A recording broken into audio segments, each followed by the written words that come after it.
you see my screen with some questions? Yes, teacher. Yes, Professor. Okay, thank you. Yes, we see it. Thank you. Okay. Let's continue practicing some questions. Which absent milestone should concern the nurse in a 3-year-old child? The options are: can't draw a square, can't hop in 1 foot, can't eat with a spoon, can't catch a ball. What do you think is the most primitive or the most immature activity there that should be the concerning? Can't catch a ball. Okay. Or Any can't eat with a spoon. Or the spoon. Okay, so you need to decide then if you are in the test and you have these options, then you need to decide between these two. If you need to decide between eating with a spoon, so grabbing a spoon, okay, and eating with a spoon, or catching a ball, what is more difficult? Eating. I don't think so. I think that I don't know. You know that Are it you good? requires... Are you good playing? Are good playing balls? Are you good playing catching balls?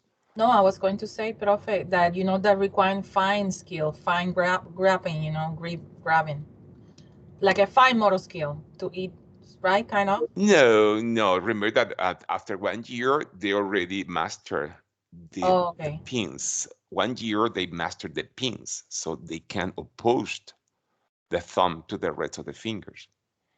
And you know, holding a cup to drink and holding instruments or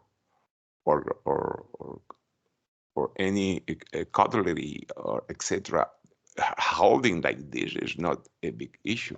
So catching a ball, that they send you a ball and you catch the ball, for at least I'm very bad at that. I think that is if you're trying to imagine yourself eating with a spoon at 3 years, or a ball being sent to you and you catch the ball, definitively it's more difficult to catch the ball. I don't know if you ever played ball. No, I never catch the ball. They always send me the balls and they allowed it to fall. I don't know. I think it's basic. So usually they can, at 3 years, they can eat alone. They can eat alone. Hopping, jumping, hopping in 1 foot is difficult. At 3 years, they can stand without hopping in 1 foot. But to hop in 1 foot, it is more for the 4 or 5 years old person. And they can draw a circle. It's easier, much more easier. Okay, no, I see here. It's much more easier to draw a circle than a square. So this is also reserved after 4 years, 4 or 5 years. So circle is possible. You can draw a circle, okay, at this age. So it is expected to be drawn later. This is expected to be done later. So now, obviously, between these two, and when we, compare the level of difficulty, what is more difficult, catching a ball or eating with a spoon? Catching a ball is more difficult. So what could concern, because we are looking for what could concern, okay, either the child has 3 years old and is unable to eat alone. So it is a delay in the gross motor skill. I have something here that could help after 1 year. Most of the questions in Nclex are in the first year, and we talked a little about this previously. But after the year, okay, 12 months, so 1 year, they start learning to walk. They still don't walk alone, okay? But they can perfectly crawl. because they can start crawling at 9 months. And they have a beginning after the year, they master the pincer grasp, making the pins, that is opposing the thumb to the rest of the fingers, which is a basic primate function, no? So what differentiates primates from the rest of the animals, no? The possibility of using the hands as a tool, because the possibility of opposing the thumb to the fingers.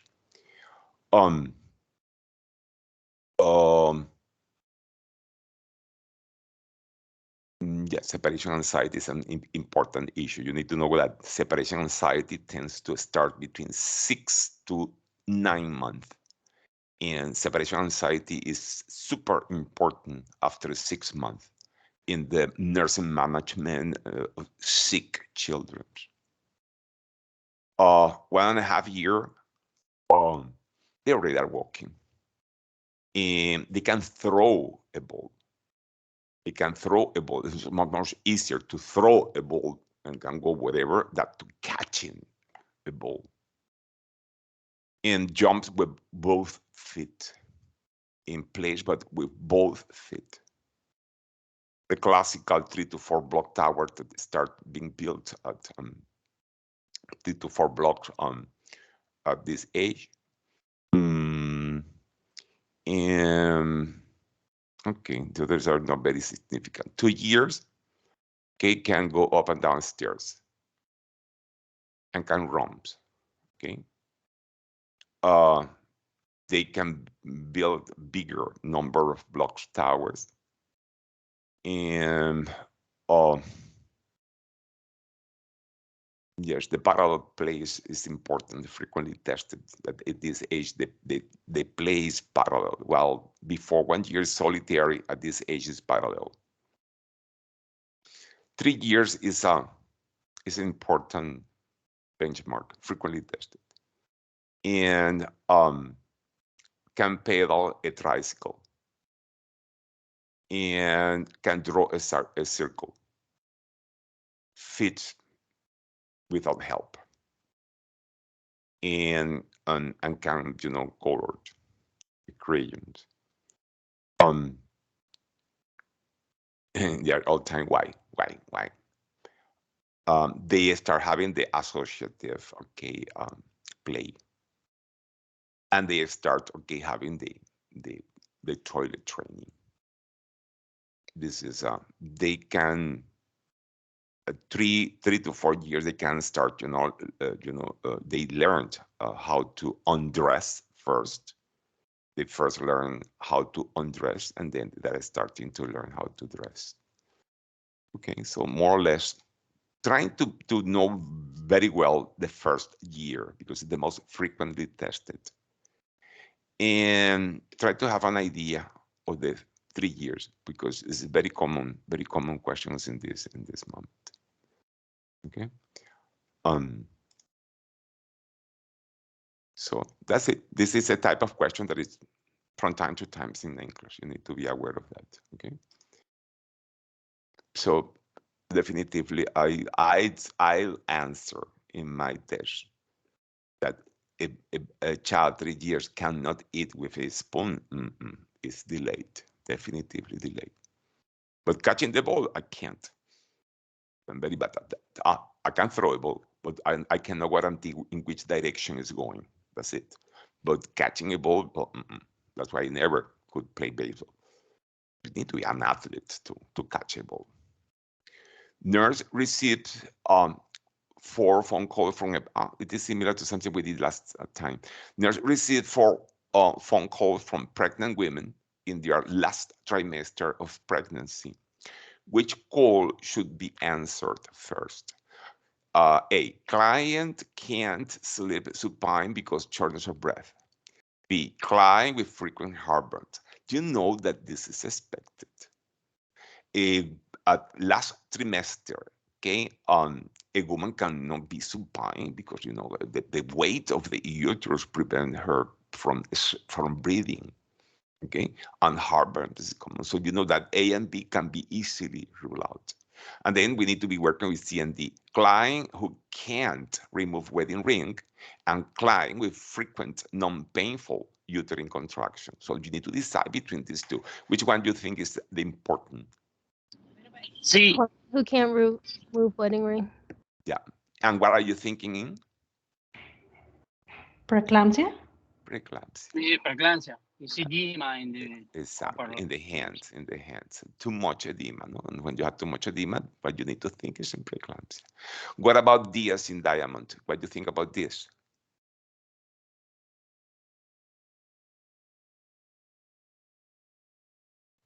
Braxton Hicks contractions. Braxton Hicks contractions are non-painful and are totally normal after 20th week of gestation. After the middle of pregnancy, there are uterine contractions that can be strong.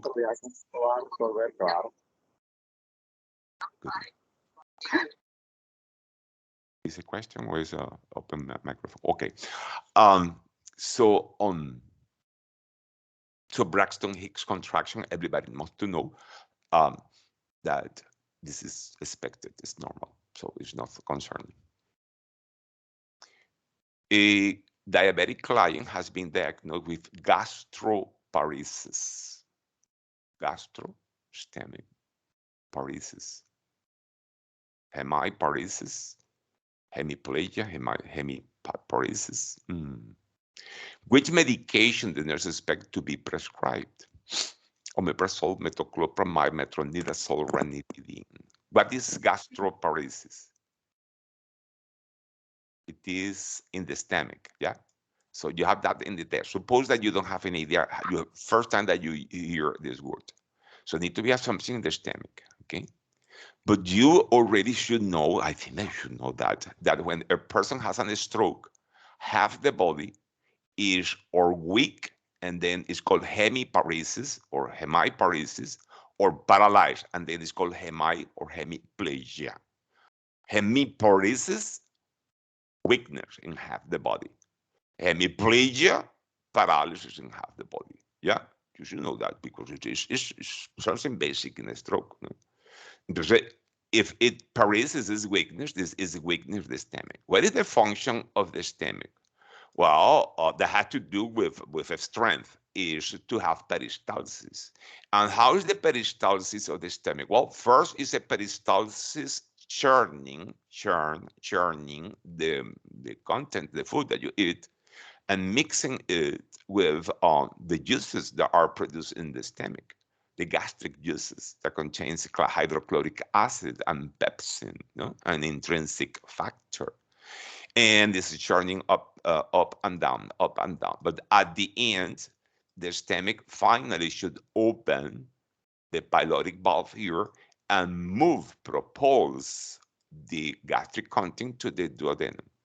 And this is called gastric emptying. Tends to occur, depending on the type of food, between 1 to 3 hours, okay, after eating.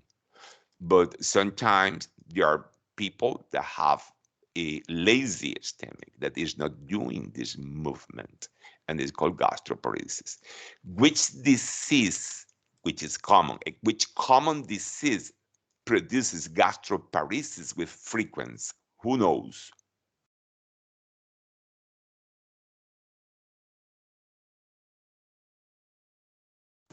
Diabetes? Yes, sir. Diabetes mellitus. Diabetes mellitus. Diabetes mellitus affects the nerves of the legs and many other nerves, but it also affects the nerves of the parasympathetic nervous system in the stomach. Can affect the nerves of the sympathetic nervous system in the blood vessels, producing orthostatic hypotension. Can affect the nerves of the legs, producing numbness and anesthesia in the legs, paresthesis and pain, and can affect the parasympathetic nervous system, affecting the propulsion or the movement forward of the GI system. So it's super frequent to have diabetic client with gastroparesis and doctors dealing with that. Okay, now that we know what is gastroparesis and we learn how to, even if we don't know what it is, how to make a deductive analysis of the etymology other words, what medication you think could help with a lazy stomach? B. Metoclopramide. Metoclopramide is a medication that stimulates the movement and the gastric emptying of the stomach. It's called prokinetic, okay? Pro-movement, prokinetic, okay? And metoclopramide, brand name Reglan, is a medication also used for nausea because precisely when it makes your stomach empty, the patient improve the nausea.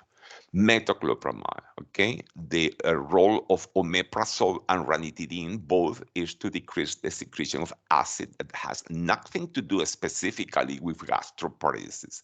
For strategies, if you have two medications that are doing the same in a multiple choice question, okay, then you can rule out these two options because it's the same. So cannot be either one. And metronidazole, you should know that is an antibiotic that could be used for the treatment of for example, Clostridium difficile when vancomycin is not possible, but it has nothing to do. So eliminating with the good strategy of elimination what we know, we even can reach that answer if we don't know that by knowledge, okay? But yes, now everybody needs to know that metoclopramide is one of the most commonly prescribed prokinetics in people with gastroparesis, which is very common in diabetes, in patients with long-standing diabetes, okay?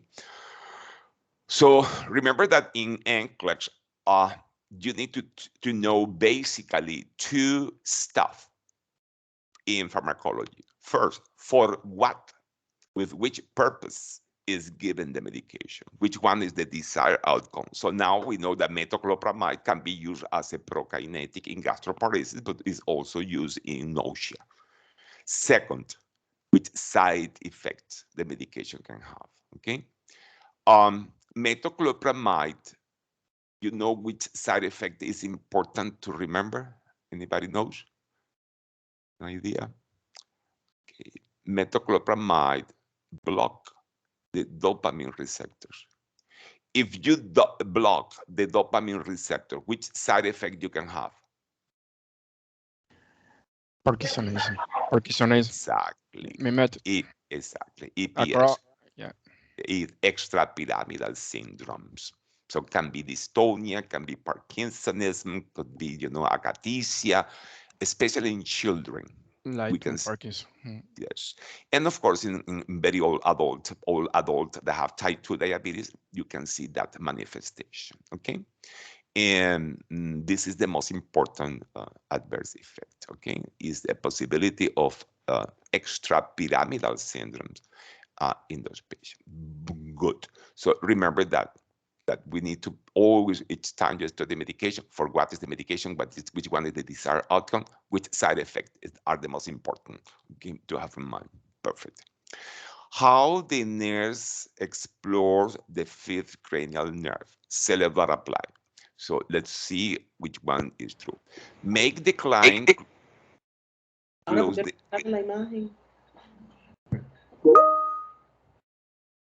Okay, make the client, mute your microphone. Make the client close the eyes and smile. Yes or not? Yeah. Yes. Yes. No, no. No, because we are exploring the trigeminal nerve. Because fifth is the trigeminal nerve. Okay? And the one that make you smile, close the eyes, and make any kind of mimic is the seventh, is the facial. Okay? So it's important that you don't fail this simple stuff. Okay? The trigeminal nerve is the 5, and the facial is the 7th. Okay? So don't confuse. Don't confuse. Trigeminal nerve is basically a sensitive nerve that gives you the sensation in your face. If you feel a eyelash in your eye that is like having a beam in your eye is because trigeminal nerve. If you enjoy a kiss, is the trigeminal nerve. Okay. If you notice that the air is too cold, and your face is too cold, is the trigeminal nerve. Yes. If you have a pain because I don't know, you beat your lip, is the trigeminal nerve. Okay. And this is basically the only motor function that you need to be aware is important trigeminal nerve is to chew, because this muscle we have here, the masseters, are innervated by the trigeminal nerve. Okay, so know your trigeminal nerve. The facial nerve is to do practically all the movements of your face. So you can, express surprise, or you can be upset, okay? Or you can be very happy, okay? Or whatever you want to do with your face, and it's done with the facial nerve. The facial nerve have sensitive areas also, no sensorial areas also. For example, is giving you the taste of the two-thirds, anterior 2/3 of the tongue. Okay, but it's not important. And now facial nerve is the one that paralyzes in the Bell's palsy. So I think that if you make this review mentally, you will not commit this mistake next time. Okay, because it's what you need to do before going to the exam. Is important. Okay, so now the answer is no, because they are asking how you explore the fifth cranial nerve, the trigeminal nerve. So it's no. The answer is no. You don't explore that, asking the client to close the eye or smile, because this is the seventh period. Okay, make the client close the eyes and touch each side of the face with a cotton. Yes or not? Yes. Yes. Yes. So the important issue is not the fact that is able to close the eyes, because each time you explore on sensation, you need to ask the client to close the eyes to increase objectivity, to prevent this subjective influence of the brain. Okay, so in this case, when you touch each side with a cotton, the patient should be feeling the touch, because trigeminal nerve transmit the touch, and should be symmetrical. It's important always when you explore neurology to know that we are bimorphological, okay, distributed, and we need to compare one side with the other.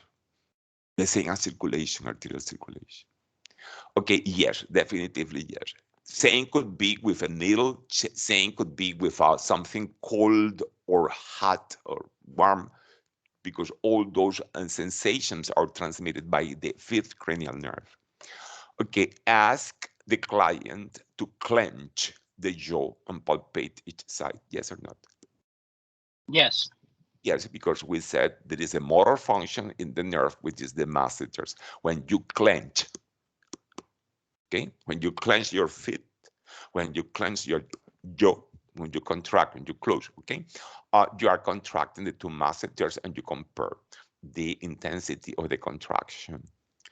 Obtaining the blinking reflex blowing on each eye, yes or not? Yes, too.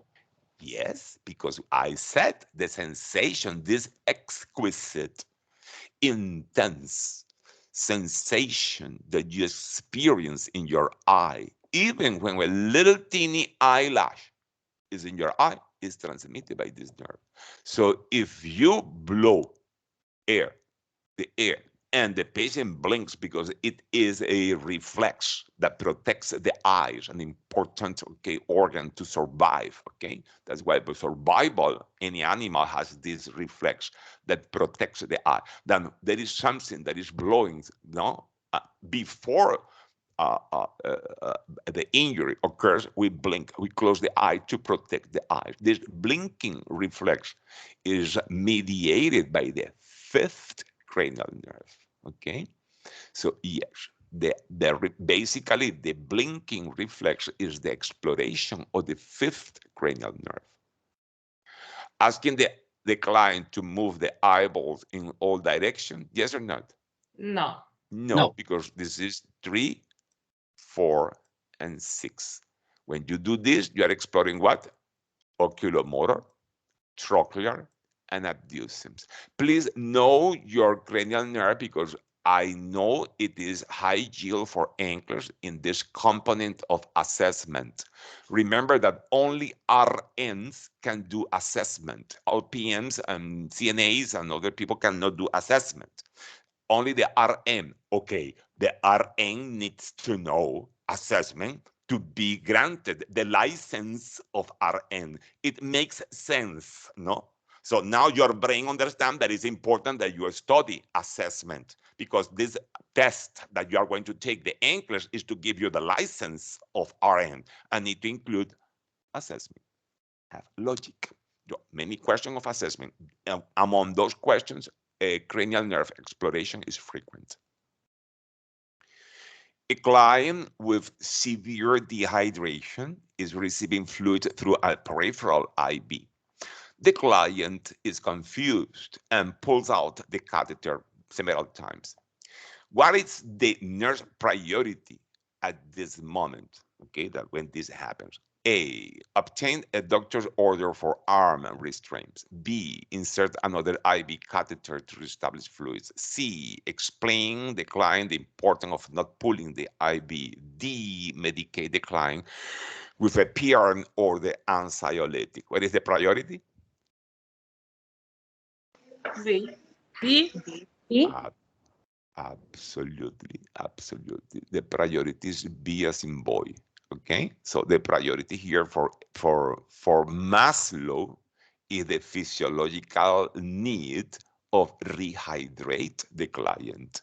The priority in this client is the reinsertion of the IV catheter and restarting the IV fluids. No doubt about that. And then after this is reestablished, find a way of preventing more dislodgement of the catheter because the confusion of the clients and different options could be.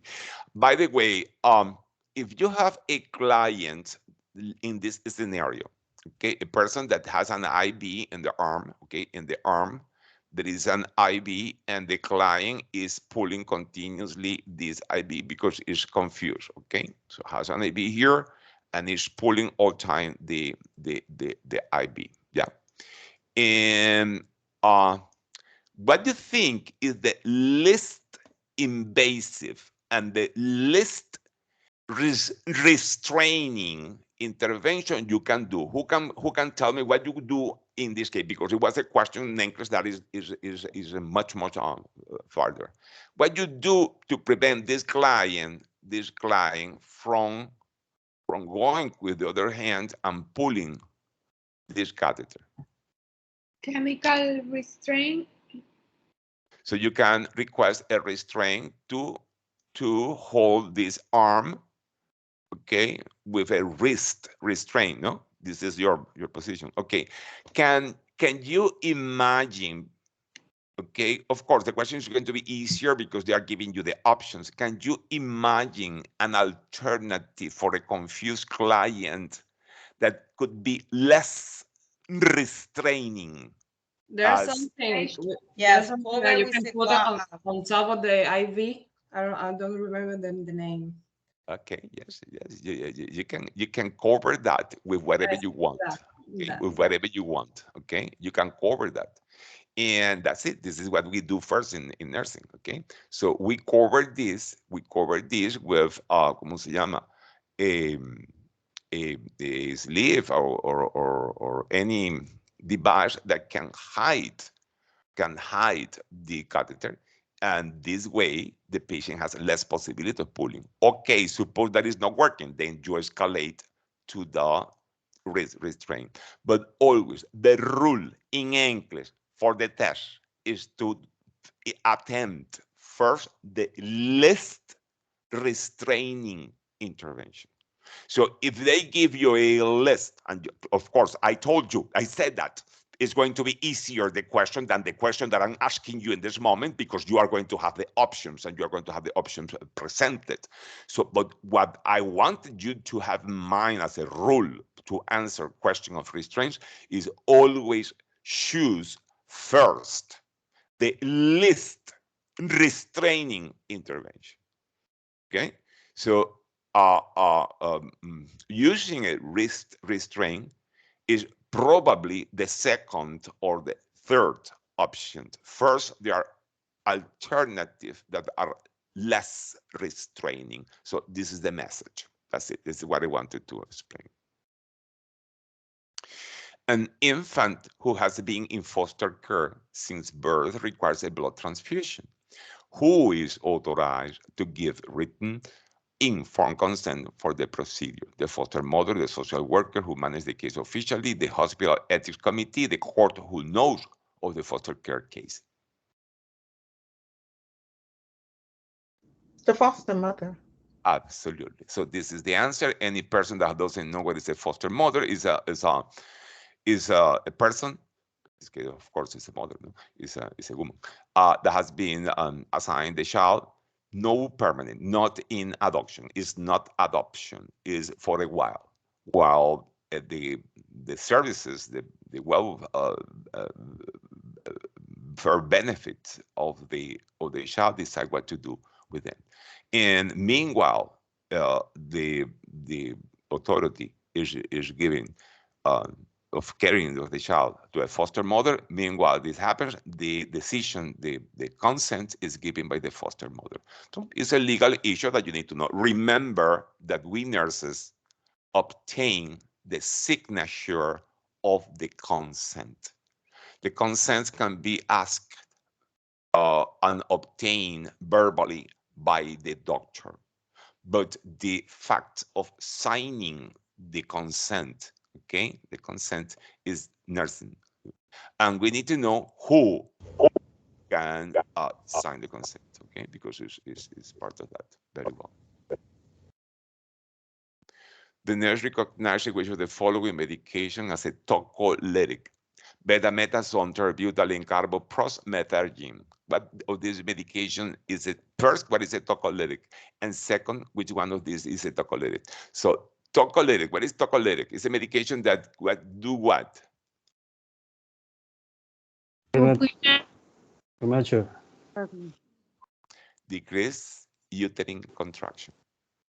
So it should be used in which situation? For example, Is it Tergaline? Is a Preterm preterm, okay, threat of birth, yeah, to stop a preterm, okay, birth, okay, perfectly. So Well, we which know one? it's A, because A is they give it to them to strengthen the bond. A is given with No. which purpose? Is given Yeah, with the they give to strengthen the infants, the baby's lungs, the unborn baby's lungs. to mature Mhm. the lung of the baby when it's going to be born before time. Yes. Mhm. So induces the production of surfactants. It's given to the mother to reach the baby and measure that. But it's not a tocolytic. It's just an inductor. It's a steroid and an inductor of maturity. So it is not. B. B. The one that can inhibit contraction is terbutaline. Mhm. Terbutaline is in the family of the albuterol, is a beta-2 agonist. Remember that beta-2 receptors are well known that are in the bronchi, in the lungs, and have the property of opening the bronchi. So are used in asthma. As a matter of fact, terbutaline could be used in asthma. But terbutaline is parenteral, is a shot. And it's much better to use beta-2 agonists directly in the bronchi. That's why we don't use terbutaline nowadays for asthma. We prefer the albuterol, because the albuterol is given directly in the bronchi. It's not given in shot because you know that this kind of medication also can stimulate the beta-1 receptor, no? And if they stimulate the beta-1 receptor, that are in the heart, then produce tachycardia. Yes. So it's much better to give the beta-2 for asthma through the bronchi because it's going to the bronchi, not to the heart.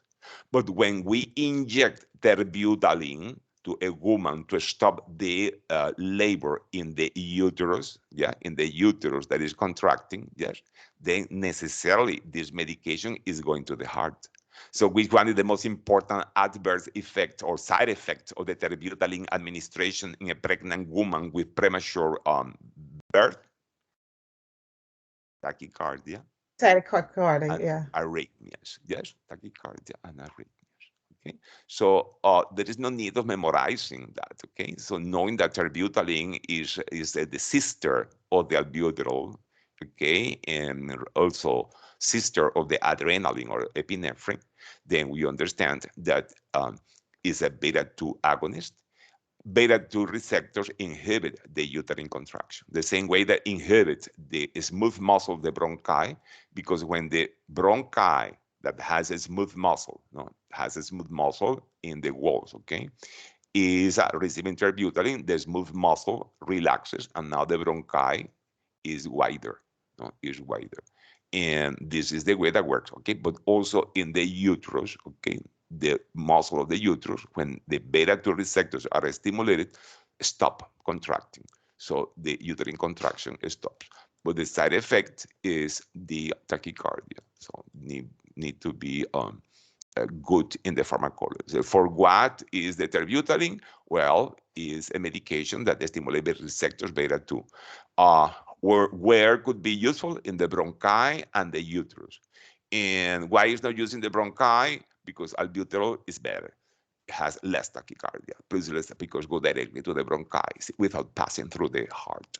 But when in the need of stopping the contraction of the uterus, which is the other application, you expect a side effect, tachycardia and potential cardiac dysrhythmia. So if they ask in a test, what is the priority assessment of a client receiving terbutaline, you say, oh, the evaluation, cardiovascular evaluation, the heart rate, rhythm, etc. of the heart. Okay, that's it.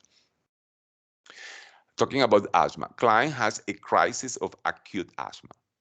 Which of the following medication do you administer at this moment during the crisis? Okay, oral steroid, humidify oxygen, inhaled salmeterol, and oral chlordiazepoxide. Okay, so we have here several medications, and you suggest that C as in cat, okay, is an option. We need to know that salmeterol and formoterol are beta-2 agonists, okay, that relax and dilate the bronchi, but are long-acting beta-2 agonists. Long-acting beta-2 agonists. Okay. While the short-acting is the albuterol. So the albuterol is the short-acting. And why we have been repetitively taught that albuterol is the good one? Well, evidence, you know what is evidence-based practice? That we think, oh, this medication should be good because it's also beta-2 agonist. Okay, let's give this medication to 10,000 patients with asthma. And let's see what happens. What they discover after doing that many years ago, that the mortality and the complication by asthma increase when they use long-acting beta-2 agonists. Why? It's difficult to explain and just translate the complexity of the problem. Okay, because sometimes we think simplistically and we say, no, of course, for the cold is good, the hot water. And then we discover the hot water could be not so good, no, as good, I don't know, as wearing a coat. Yeah. So this is what is called evidence-based practice, that after being tried in trials, then we discovered that we thought that was the expected outcome was not. And then we need to modify our thoughts based in evidence, no? So evidence-based practice demonstrated that long-acting beta-2 agonists increase mortality in asthma. For that reasons are not given in acute asthma. So it's an interesting option, that one that you selected, which is smart, but allows me to reinforce this concept about the avoidance of long-acting beta-2 agonists like salmeterol and formoterol in the acute asthma attack. So no, it is not. So which one now is the option? What about B? A is steroids, oral steroids. So What about prednisone. B? Prednisone. No, okay, now somebody said A. Prednisone, for example, prednisone or tablets of betamethasone, etc. Yes? No, no. First, because they are not bronchodilators. They are not used in acute asthma. In acute asthma, the medication that was taught to you in class to be given was albuterol. And they insisted a lot in that. The medication for acute asthma is albuterol. It's not any other medication. The steroids are very good in asthma to prevent the asthma attack. Prevent is different from treating an acute asthma attack. In the acute asthma attack, it already happens. The bronchi are already tightly contracted, and there is a lot of inflammation, and there is a lot of secretions, and the patient is in acute asthma attack. A patient with an acute asthma attack cannot be treated with preventing medication. The patient that has not asthma attack in this moment and doesn't want to have an asthma attack at the night or tomorrow is going to have the preventing medication. And the best and most important preventing medication for prevent asthma, to be redundant, are steroid, but not oral, inhaled. Because oral steroid make you fat. It make you diabetic, it make you hypertensive, decrease your immunity a lot. So it makes you immune suppressed and produce cataracts and produce skin breakdown and delay healing and produce osteoporosis. And if I continue telling you all the stuff that even psychosis, the oral steroid, you never take that. But being inhaled, the steroid is going directly to the bronchi, the same as albuterol, without going to the rest of the body. And it is an advantage because it's doing the anti-inflammatory action in the bronchi and not. Okay, let's celebrate today's hearing myself. Okay. So this is the explanation. If I think I feel that I explain well. I feel there's one person control their attention deficit disorders and listen my explanation, will never forget that. I remember teaching that in asthma. I remember teaching that in pharmacology when I taught pharmacology. I remember teaching that in Concept 2 when I used to teach Concept 2. And I was pretty sure that the way that I explained that is so logical, so solid, that any person that can control the damaged attention deficit disorder that affect us can learn that forever and never commit a mistake like that. Is my belief. And I'm living at this age, at the time of my life, that is the last part of my life, by my belief. And I just wanted to share with everybody my belief. I don't know if it's helpful or not, or is by the contrary, is no good, is producing harm, but those are my beliefs. So definitively, I trying to explain why you should learn that it can never be the answer. Okay, so now if I eliminate, okay, steroids, okay, steroids, and I eliminate salmeterol, I'm left with oxygen and sedative. Do you think a sedative is a good medication for a patient with acute asthma attack? No. Definitively no, can kill the patient. So obviously the medication to give to a patient with an acute asthma attack of these offered options is humidified oxygen. Easy, no? And then look at this, all the options that have been playing around. So yes, sometimes simple stuff can confuse us and make us fail. Okay, an easy question. Are we good? Professor, sorry, I need to ask you a question about that. I think when you have an asthma attack, your nose or your airway, it's like inflamed, and how the oxygen gonna go through if it's inflamed? Okay, unless the obstruction is total. If the obstruction is total, okay, the obstruction is total, the bronchi are totally closed, and air is not getting in and out, your statement makes sense. For example, if you have a patient that have an overdose of morphine and is not breathing, the oxygen is not helping in this moment, and what the patient needs is naloxone because air is not entering and leaving. For example, if you have a total obstruction of the trachea because a foreign body, oxygen is not helping, is the Heimlich maneuver the one that will be helping.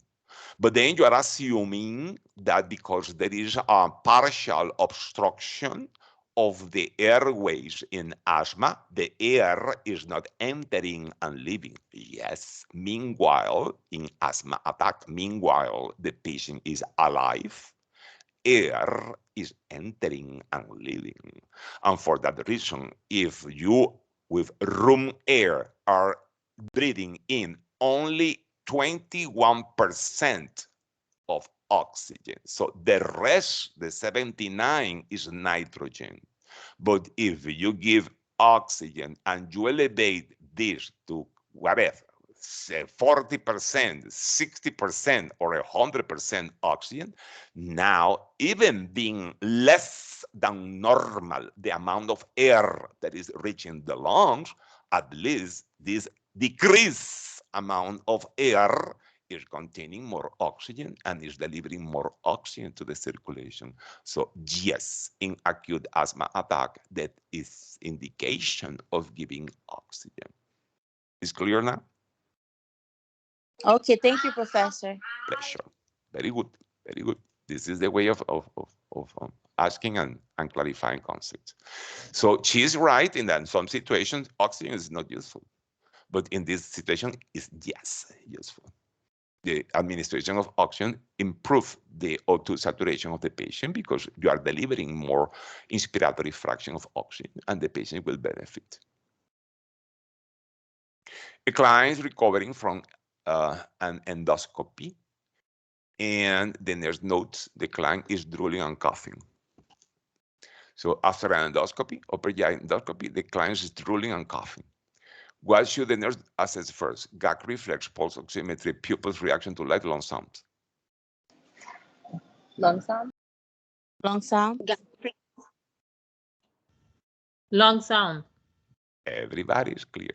Okay, so what you expect there is that the patient could be aspirating. Okay, that's why it's coughing. And the priority is to auscultate the lung sounds to confirm the aspiration. And then, okay, if there is aspiration, treatment of the bronchoaspiration need to be initiated. Okay, so I agree with you. If I have these questions, I answer lung sounds. Because what I'm suspecting in this patient is the patient is aspirating. And I need to verify that with assessment of the lung sounds. The others or don't have, okay, this is expected. This is expected that it be absent, and this is the cause, but it's expected. So what I'm doing, evaluating something that is expected is going to be absent. The pupil have nothing to die because the patient is still alive now, okay? And they need to decide between pulse oximetry and lung sounds. The pulse oximetry is not necessarily diagnosticating the aspiration. The auscultation of the lung sounds is yes, diagnosticating the diagnosing the aspiration. And then my next interventions are going to depend on this verification. Of course, this is going to require collaborative interventions, and this is the reason of assessing that before calling the doctor. I agree. This is the priority. What client should the nurse see first when receiving the shift in the medical surgical floor? You have 4 clients: meningitis with fever, brain tumor with heart rate 94, spinal cord injury with nasal congestion, the level T3, and hemorrhagic brain attack with headache. You have 4 patients that are hospitalized and you receive your shift. Those are the 4 diagnoses. Which one you see first? Sí. C. D. Why you, okay, why you decide to see to assess first or to attend first C as in cat? Why? What are you suspecting? Because the risk of respiratory depressed, well, because the muscle Okay, of the mira, respiratory. when you have nasal congestion, Autonomy What- reflex. yes, the answer is that. When you have nasal congestion, you can breathe through the mouth. O sea, nasal congestion is not a priority because you can breathe through your mouth. Any person that has nasal congestion can survive breathing through the mouth. Okay, so, and there is not necessarily respiratory depression in the thoracic level of the spinal cord injury. Is more frequent the cervical levels. So please, for test purposes, as an orientation, when you have the injury at the cervical level, the C instead of the T, especially it is between C3 and C5 that are the worst, okay, in this range, then give priority to the respiration and to the assisted ventilation, because probably this patient won't be able to breathe spontaneously because the weakness of the respiratory muscle. Okay, so it is okay if you have this level, and it has nothing to do with nasal congestion. Okay, nothing to do. It is not going to be mentioned nasal congestion there. Okay, so this is explaining why this rationale doesn't apply here. Okay, it's C. The answer is C, but no, is that. It's because one of the weird symptoms of the autonomic dysreflexia, okay, which is a complication that appears in a spinal cord injury that occurs above the level T6, one of the weird symptoms is nasal congestion. So it was a very tricky question. This was the presentation as the student remembered the question in her Nclex, and you need to know that nasal congestion. I try to reproduce that when somebody have been my student, to reproduce that in my test and my classes. No, nasal congestion is one of the manifestations of autonomic dysreflexia, because above the level of the injury there is vasodilation, flushing, nasal congestion, headache, while below that is vasoconstriction, below the level of the injury. It's a very weird disbalance of the autonomic nervous system, producing a hypertensive crisis. And it is an emergency because it produces an hypertensive encephalopathy with risk of seizure and brain edema and brain hemorrhage, etc. So it's a priority. The reason that it has priority over a patient hospitalized with a brain hemorrhage that has a headache is because headache is expected in brain hemorrhage. So, and usually one of the most important strategies that we use to answer question of prioritization is that what is expected in the disease that has been already hospitalized and is in treatment is not the priority. Fever and meningitis is expected, no matter how serious meningitis can be. There is no big deal having this heart rate in brain tumor. Bad could be having a heart rate of 54 because it translates severe increase of intracranial pressure. Bradycardia is seen in severe increment of the intracranial pressure. But this patient has not a bradycardia, so it's not an issue. And yes, should be left between C and D. I agree. But then when you contrast a patient hospitalized when you arrive to your shift, hospitalized, is already hospitalized, diagnosed, and in treatment because has been hospitalized, diagnosed, and is in the hands of nurses and doctors. With a hemorrhage in the brain and headache, it is expected. It is not. It doesn't make the brain hemorrhage worse. Is expected. While an spinal cord injury this level and developing nasal congestion is not expected because this is a manifestation of the unexpected complication autonomic dysreflexia. Do you understand the rationale for giving this the priority in the prioritization questions? Professor, Yes. how about if they say severe headache? If they say what?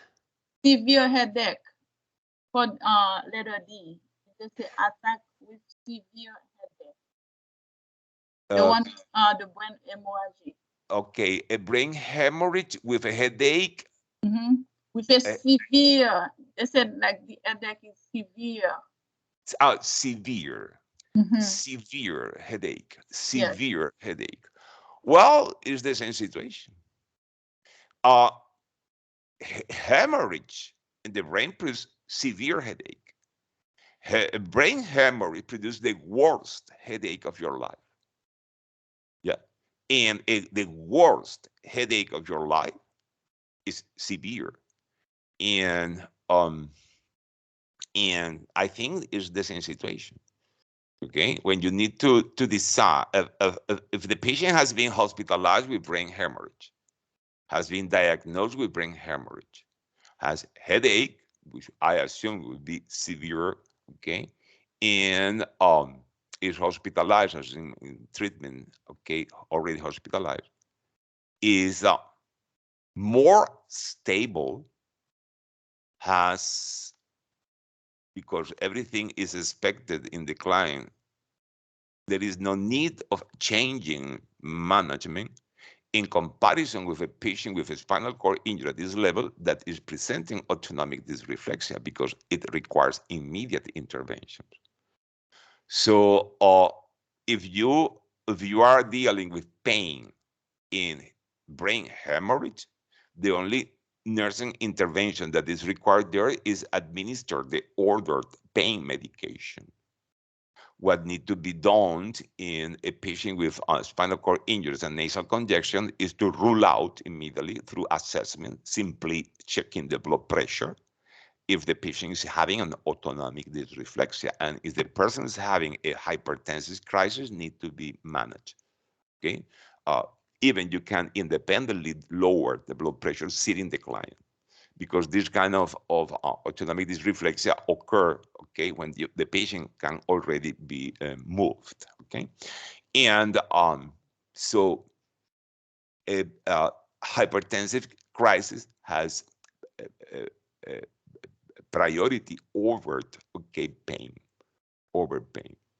So yes, I agree that is the confusing part, but definitively, if you think in the two clients, one with already diagnosed brain hemorrhage that is hospitalized and receiving treatment for brain hemorrhage that have headache, and the intervention is giving pain medication because headache is expected in brain hemorrhage, and the patient that is having a spinal cord injury presenting a complication that is unexpected, which is an hypertensive crisis because autonomic dysreflexia, you need to give priority to the unexpected. I need that is very impressive. The word brain hemorrhage is very impressive, but you need to manage that.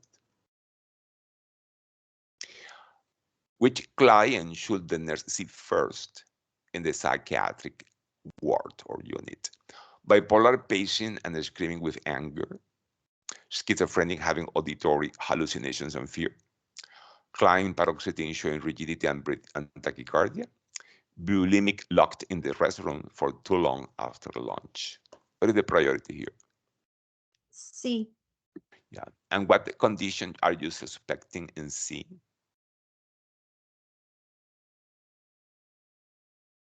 What is paroxetine?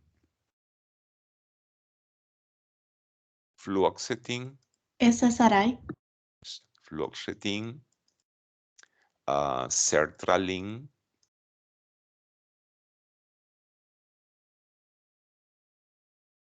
paroxetine. Okay, is some of the most commonly prescribed, okay, SSRIs, okay, Prozac, Zoloft, Paxil, okay. The other one that I recommend you to memorize is citalopram, because it has been also in Nclex, because it's frequently used. It's SSRI also, but it's a little chemically different. That's why it has different termination. Citalopram, citalopram. Yeah. So paroxetine is an SSRI. The SSRIs, okay, inhibit the degradation, the reuptake and degradation of the serotonin in the synaptic cleft of the neurons. No, so as a consequence, increase serotonin. Serotonin is a neurotransmitter. Serotonin, together with other neurotransmitters like the norepinephrine, if they are increased, they are elevated. Okay, the patient improve the mood, improve the will, no, and is used in the treatment of depression. There are norepinephrine, okay, receptor reuptake inhibitors, and there are serotonin receptor inhibitors. In the case of the SSRIs like this, you have elevation of the serotonin, and the serotonin in excess produces a syndrome. Yes, it's called serotonin syndrome. And is not equal, but very similar, okay, very like the neuroleptic malignant syndrome. Okay, so there is a difference between serotonin syndrome, okay, yeah, and neuroleptic malignant syndrome. This is produced by antipsychotics.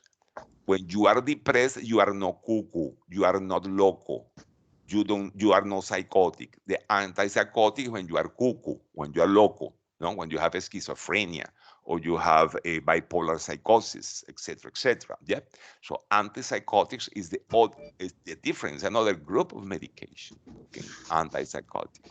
And serotonin that we mentioned before, selective serotonin for depression, and can produce serotonin syndrome. The antipsychotic, like haloperidol, etc., can produce neuroleptic malignant syndrome. Both have a lot of similarities. There is rigidity, there is tachycardia, initially there is hypertension, altered mental status, okay, muscle rigidity.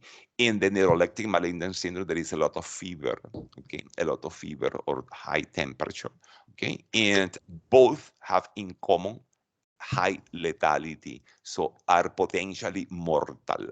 So either serotonin syndrome and neuroleptic malignant syndrome are serious complications of some psych treatment.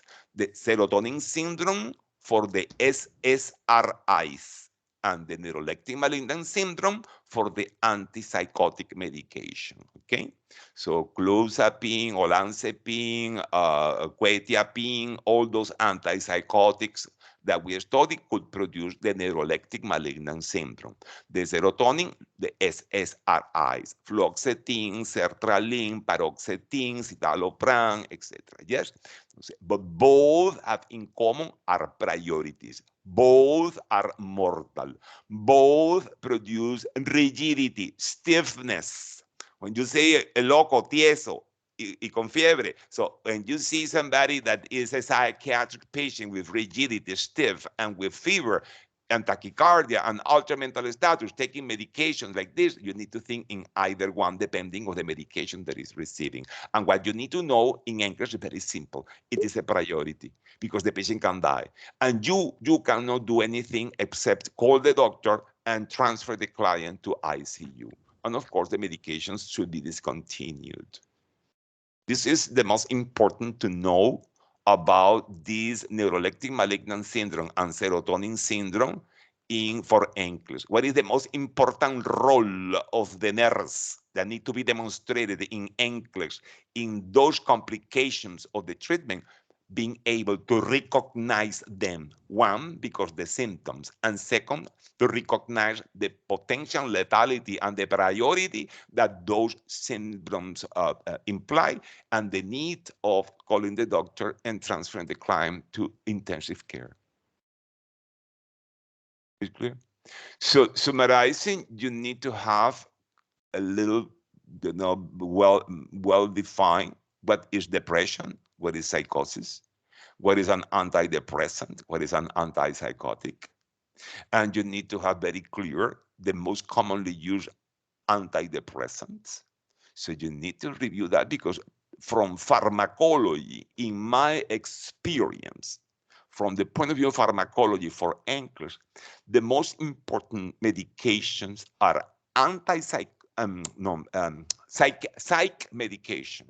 psych medications in general, cardiovascular medications in general, and antibiotics.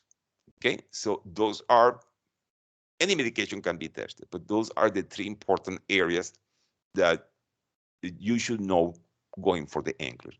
And I place in first, based with the frequency that is tested in Nclex, the psych medication.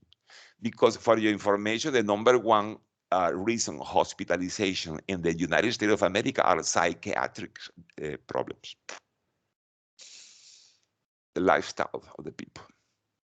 Okay, so yes, serotonin syndrome is what you suspect in this, and this is the priority.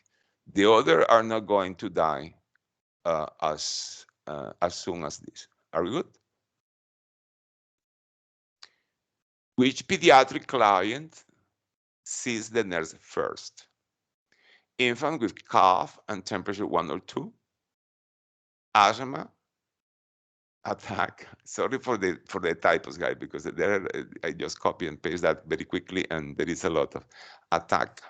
I cannot modify that now. Attack with wheezes and forced expiratory volume 65%.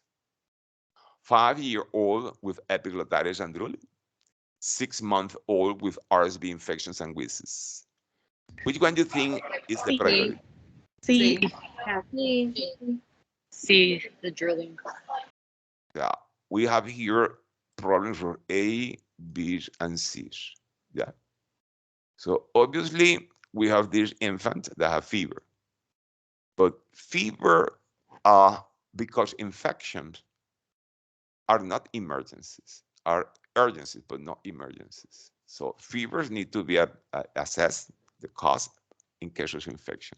The only fevers that are emergencies, are priority in prioritization, that can be the priority in prioritization question, are the hyperthermia of those syndromes that I just explained.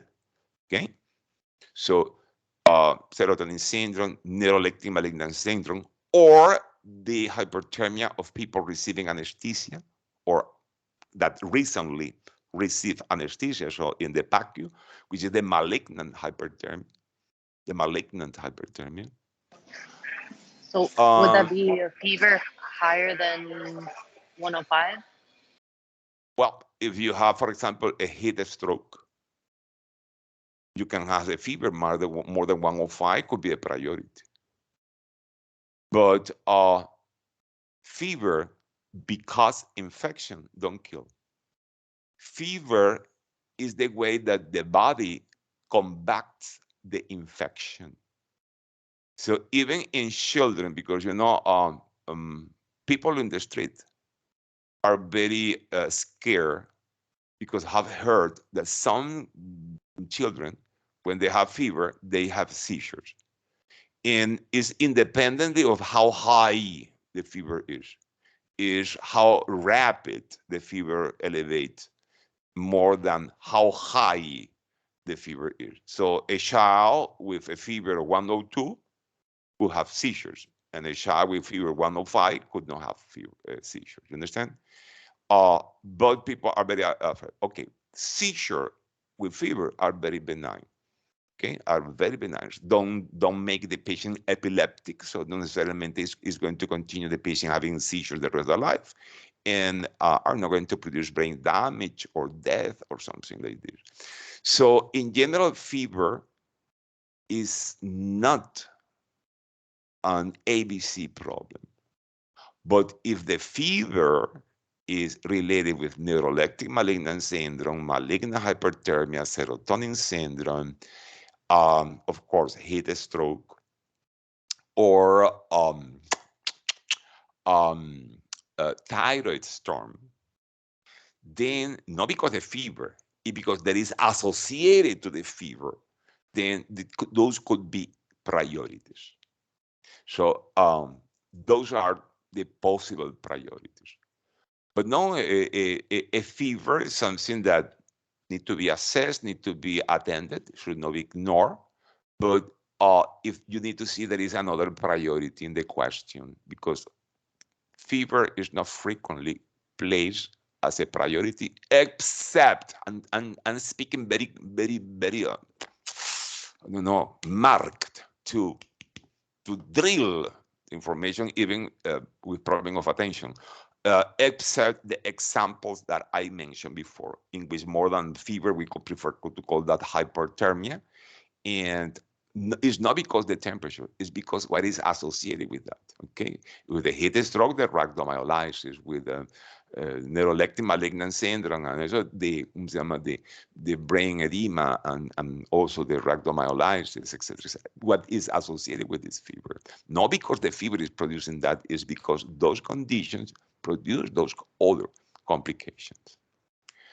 So for that reason, I don't think that it's a priority. No, okay. Is it why I move? I'm here? Sorry, is here? Sorry, it is not a priority. Yeah. Why asthma with this importantly decreased forced respiratory volume could not be the priority? Because the priority less than 50%. Okay, one of the reasons that you are giving to me is that the critical asthma is when the forced respiratory volumes is less than 50% of the expected for the client. This is correct. So 60% is concerning, but is not necessarily critical. So it's above 50%. This is one of the reasons, and probably the most important. And the other reason is that if we need to exactly, if we need to contrast, we need to compare, we need to make compete A over B, A is going to win. Because the patient with asthma, even with 45%, is going to die much later than a patient with obstruction of the trachea, of the airway. So the patient with a problem, which means airway, because airway is written with A, yes? So it's going to die first in 3 to 5 minutes, while the patient with an asthma attack, which is a problem of breathing, yes, problem of gas exchange, is going to take much time. So this is 3 to 5 minutes. It's going to take half an hour, 1 hour to die. You understand? So that's why the airway problems have priority over the breathing problems, and that's why we use ABCs. So it is just an explanation why it is not. First, what you said is above 50%, but even if I write here 45%, the obstruction of the airway of the child with epiglottitis, which is the problem of epiglottitis. Epiglottitis is the door that closes the entrance of the trachea. And when this door is swollen, it's precisely producing obstruction of the airway.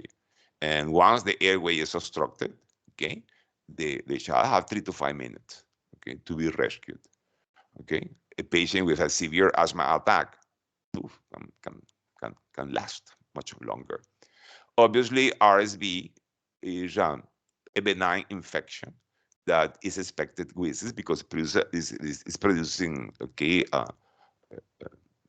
congestion in the bronchioles, okay, in the little bronchioles, and for that reason there is wheezes, is expected wheezes, and that's why it's treated with albuterol. Okay, so yes, I agree definitively that the right answer of this is A. What you avoid in a patient with epiglottitis? One, tell me one. What you don't do, what you avoid. Putting anything in the mouth. Extend to mouth. Exactly. You don't introduce anything in the mouth. Don't introduce anything in the mouth.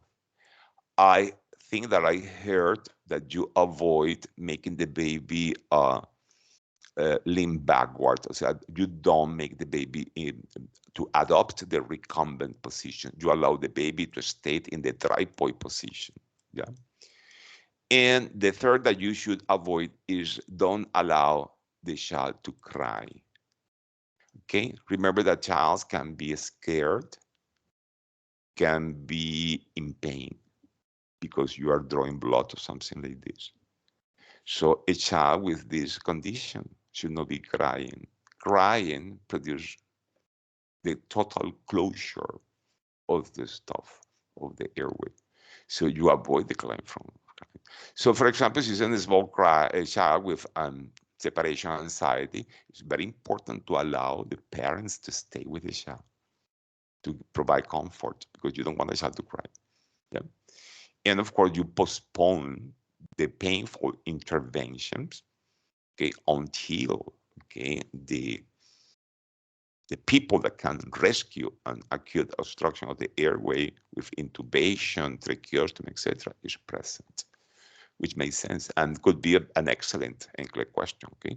Because it's very important nurses knowing what should not be done to harm, because remember, okay, primum non nocere, okay, first do not harm, and doing any of those could be a harm for the baby, okay?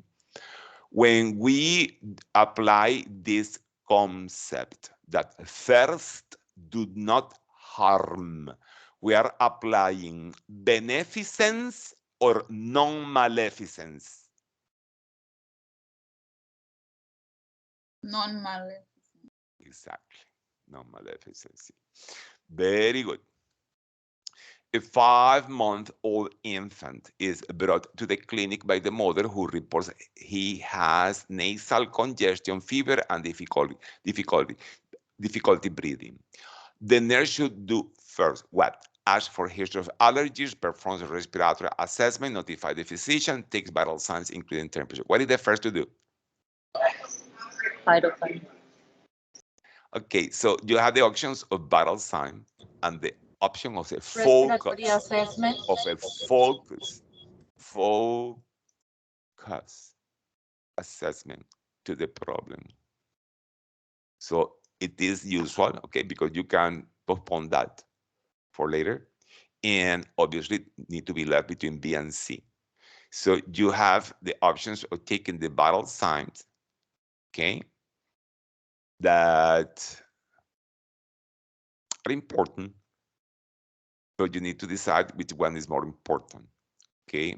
The evaluation of if the air is entering and leaving, so if there is symmetrical vesicular sounds in the two lobes, and if there is adventitious sounds, stridor, whizzings, ronchi, crackles, that could be explaining the difficulty breathing.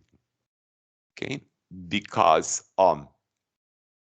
it's true the vital signs are important, temperature is important, but we need to do a prioritization because the questions say what you do first.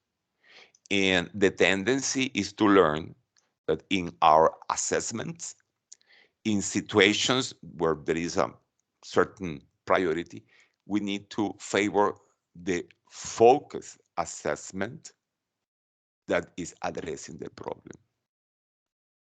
And yes, it is between B and D is the option, but then I also favor to do focus assessment in the respiration because the motive, the reasons of consultation, the priority is the difficulty breathing. And then later the others, because they are asking me what I do first. This is what I think, okay, if I had this question in my Nclex. The nurse is hanging the bag of blood for a transfusion. What is the correct way of administering the transfusion after the tubing is primed? Bag of normal saline, bags out of normal saline and blood should be with independent tubing. The normal saline clamped and the blood open. Bags of normal saline and blood connected with white tubing with blood and normal saline opened. Bags of normal saline and blood with independent tubing, but both left open. And bag of normal saline and blood connected with white tubing with normal saline clamped and blood open. So what is the correct combination? D. D. D as in dog. D. Yeah, this D as in diamond, okay? So remember that the transfusion should be given, okay, with two bags, okay? One has normal saline, okay? And the other is going to have blood. Have to have blood. Both are going to have, okay, a tubing that need to be in Y connection.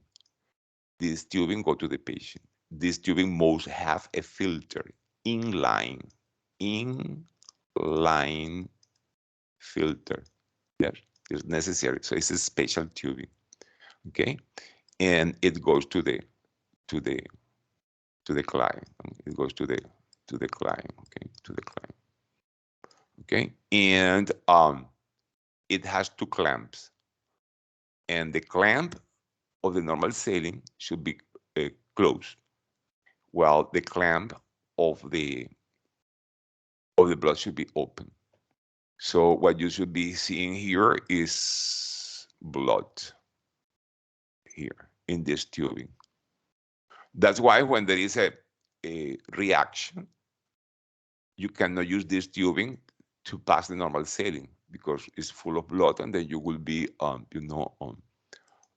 pushing blood. Sorry, pushing blood there. Okay, and remember that we prime when the first that we do. So when we have an order of a transfusion, we arrive and we have an order for a transfusion. We check the order, and of course we check that the consent has been signed because it's required, no? And then and you arrive to your shift. You don't maybe you have not, just a moment, maybe you have not yet seen your client. So you have a client that has an order and you are arriving to your shift, an order or refuse a transfusion. What you do first? Yeah. You send for the blood, you find another nurse to evaluate the bag that has been sent by the bank, or you, ¿cómo se llama? Take vital signs. What you do first? La nieve está tan mala que ni guía podía. Yes, it's the problem of attention deficit disorder. It's an epidemic of these times. Absolutely. Okay. There is no hope for that, but I won't give up for the people that are interested. So the first that you need to do, and it's one question, and remember, the first thing to do is to verify if the patient has an IV or not. If the patient has not an IV, you need to start the IV. You need to start a peripheral venous action device, preferably 18G. The thinnest, okay, could be 20G if it's very difficult to pass an 18G, but this is the preferred. And you need to start this normal saline. If there is any other solution passing through this IV, then you need to change that and start passing normal saline to wash the vein from this other solution, because the only solution that can mix with blood is normal saline. Yeah. So this is the first that you do. After you guarantee that you have the client with the IV that has the normal saline, okay? And then you use already the white connection, But here is the normal saline. Here is the normal saline, yeah. So with the normal saline, you are going to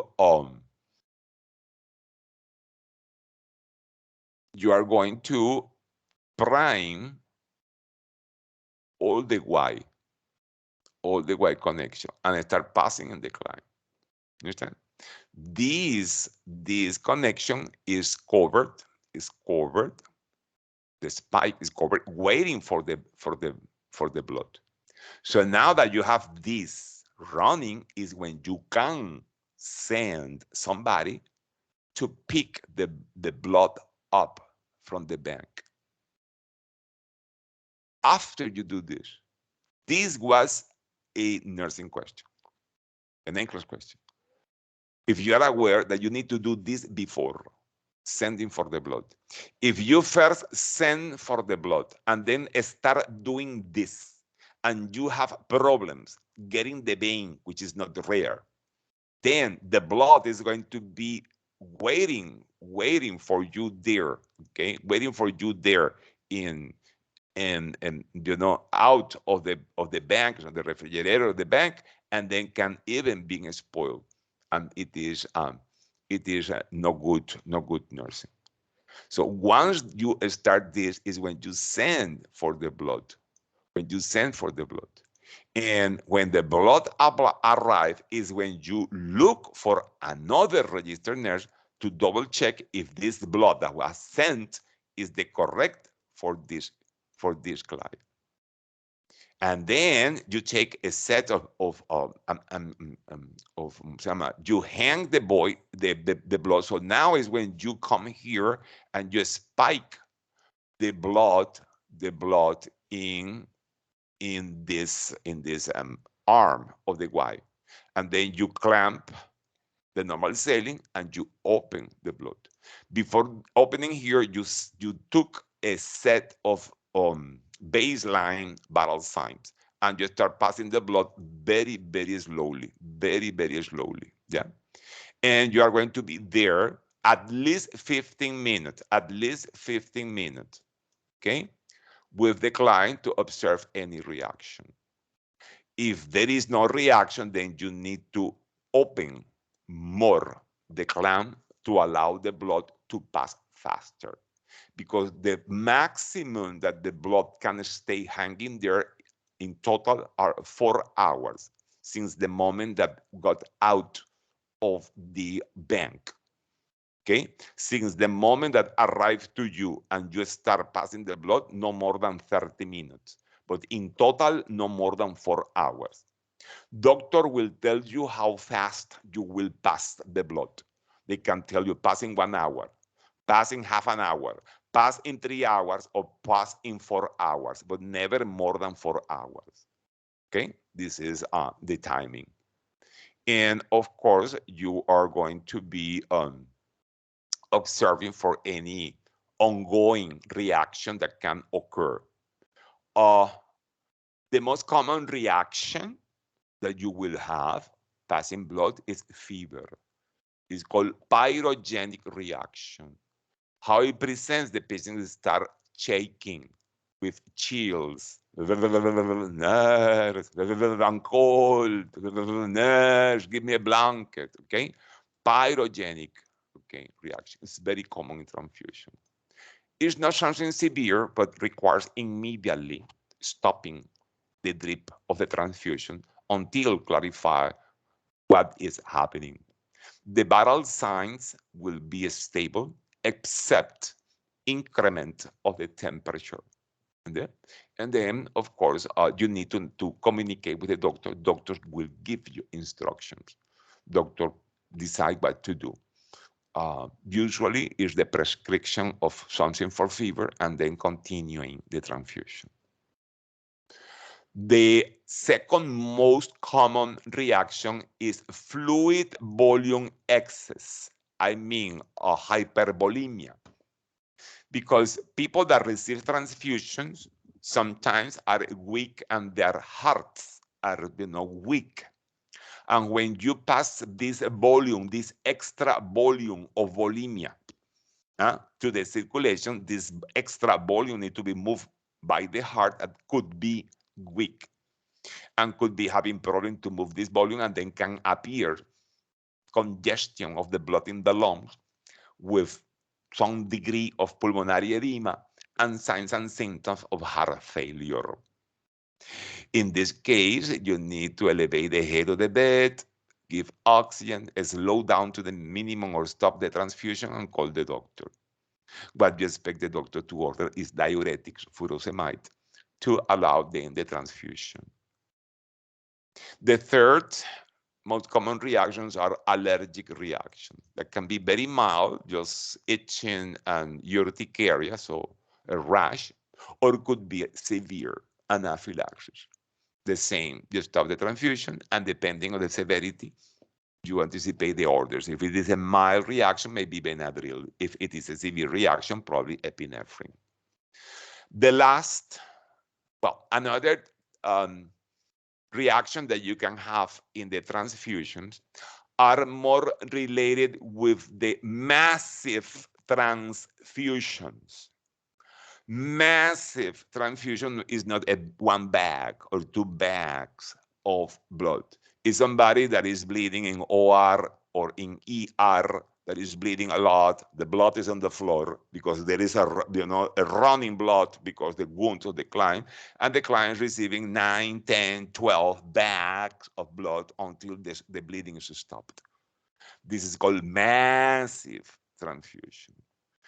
In those transfusions, there are 2 risks to have in mind that are related with the anticoagulant used in the transfusion, okay, which is called acetate, sodium acetate, okay? This anticoagulant acetate, okay, sodium acetate, this anticoagulant eliminate, sequestrate, cancel, erase the calcium of the blood. So because the patient is receiving many bags of blood without calcium, the patient can develop hypocalcemia, okay? Hypocalcium, okay? And then the patient can have trousseau, chevostec, numbness, tingling, laryngospasm, seizures, torsade point, and all those manifestations of hypocalcemia, and requires the administration of calcium gluconate. The other fact is the acetate is alkaline. It's like bicarbonate. Is alkaline. So when a massive transfusion is given, there is risk of development of metabolic alkalosis. Okay, alkalosis, which is a possible complication.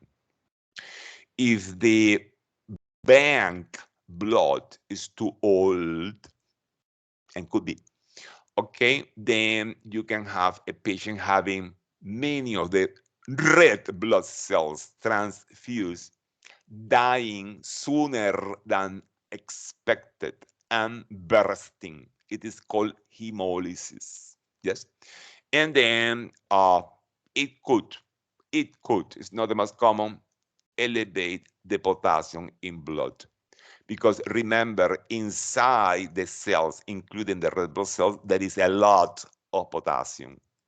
And when the cells break, and many cells break at the same time, this potassium is going to be released in the plasma, elevating the level of potassium.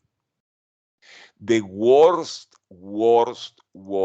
scenario of complication is that two nurses are, let's be polite, are distracted, okay? Are distracted, have attention deficit, and give the wrong transfusion to the wrong patient. And as a consequence, the patient starts receiving a blood that is not compatible with him or her. Immediately, a massive hemolysis will occur, and those massive hemolysis release substances that trigger a systemic inflammatory response, and substances that are destined to produce local little inflammation when you cut a finger, or when you have a wound, or you have an infection, etc., to local, okay, deal with the infections or the strange substance. Now those substances are going to be spilled or released in all your body, and it's called systemic inflammatory response syndrome. As a consequence of that, you are going to have a massive vasodilation. You are going to have increased permeability of the walls of the blood vessels, and then the water of the blood will spill to the flesh. And then you develop severe hypotension, a severe shock. So the client quickly will enter in shock and will be critically ill and can die. The other stuff that happens is that the hemoglobin, a protein that God put inside the red blood cells, now is released to the circulation freely and is in a place that shouldn't be. God doesn't want this hemoglobin to be free in the circulation, and of course it's going to harm.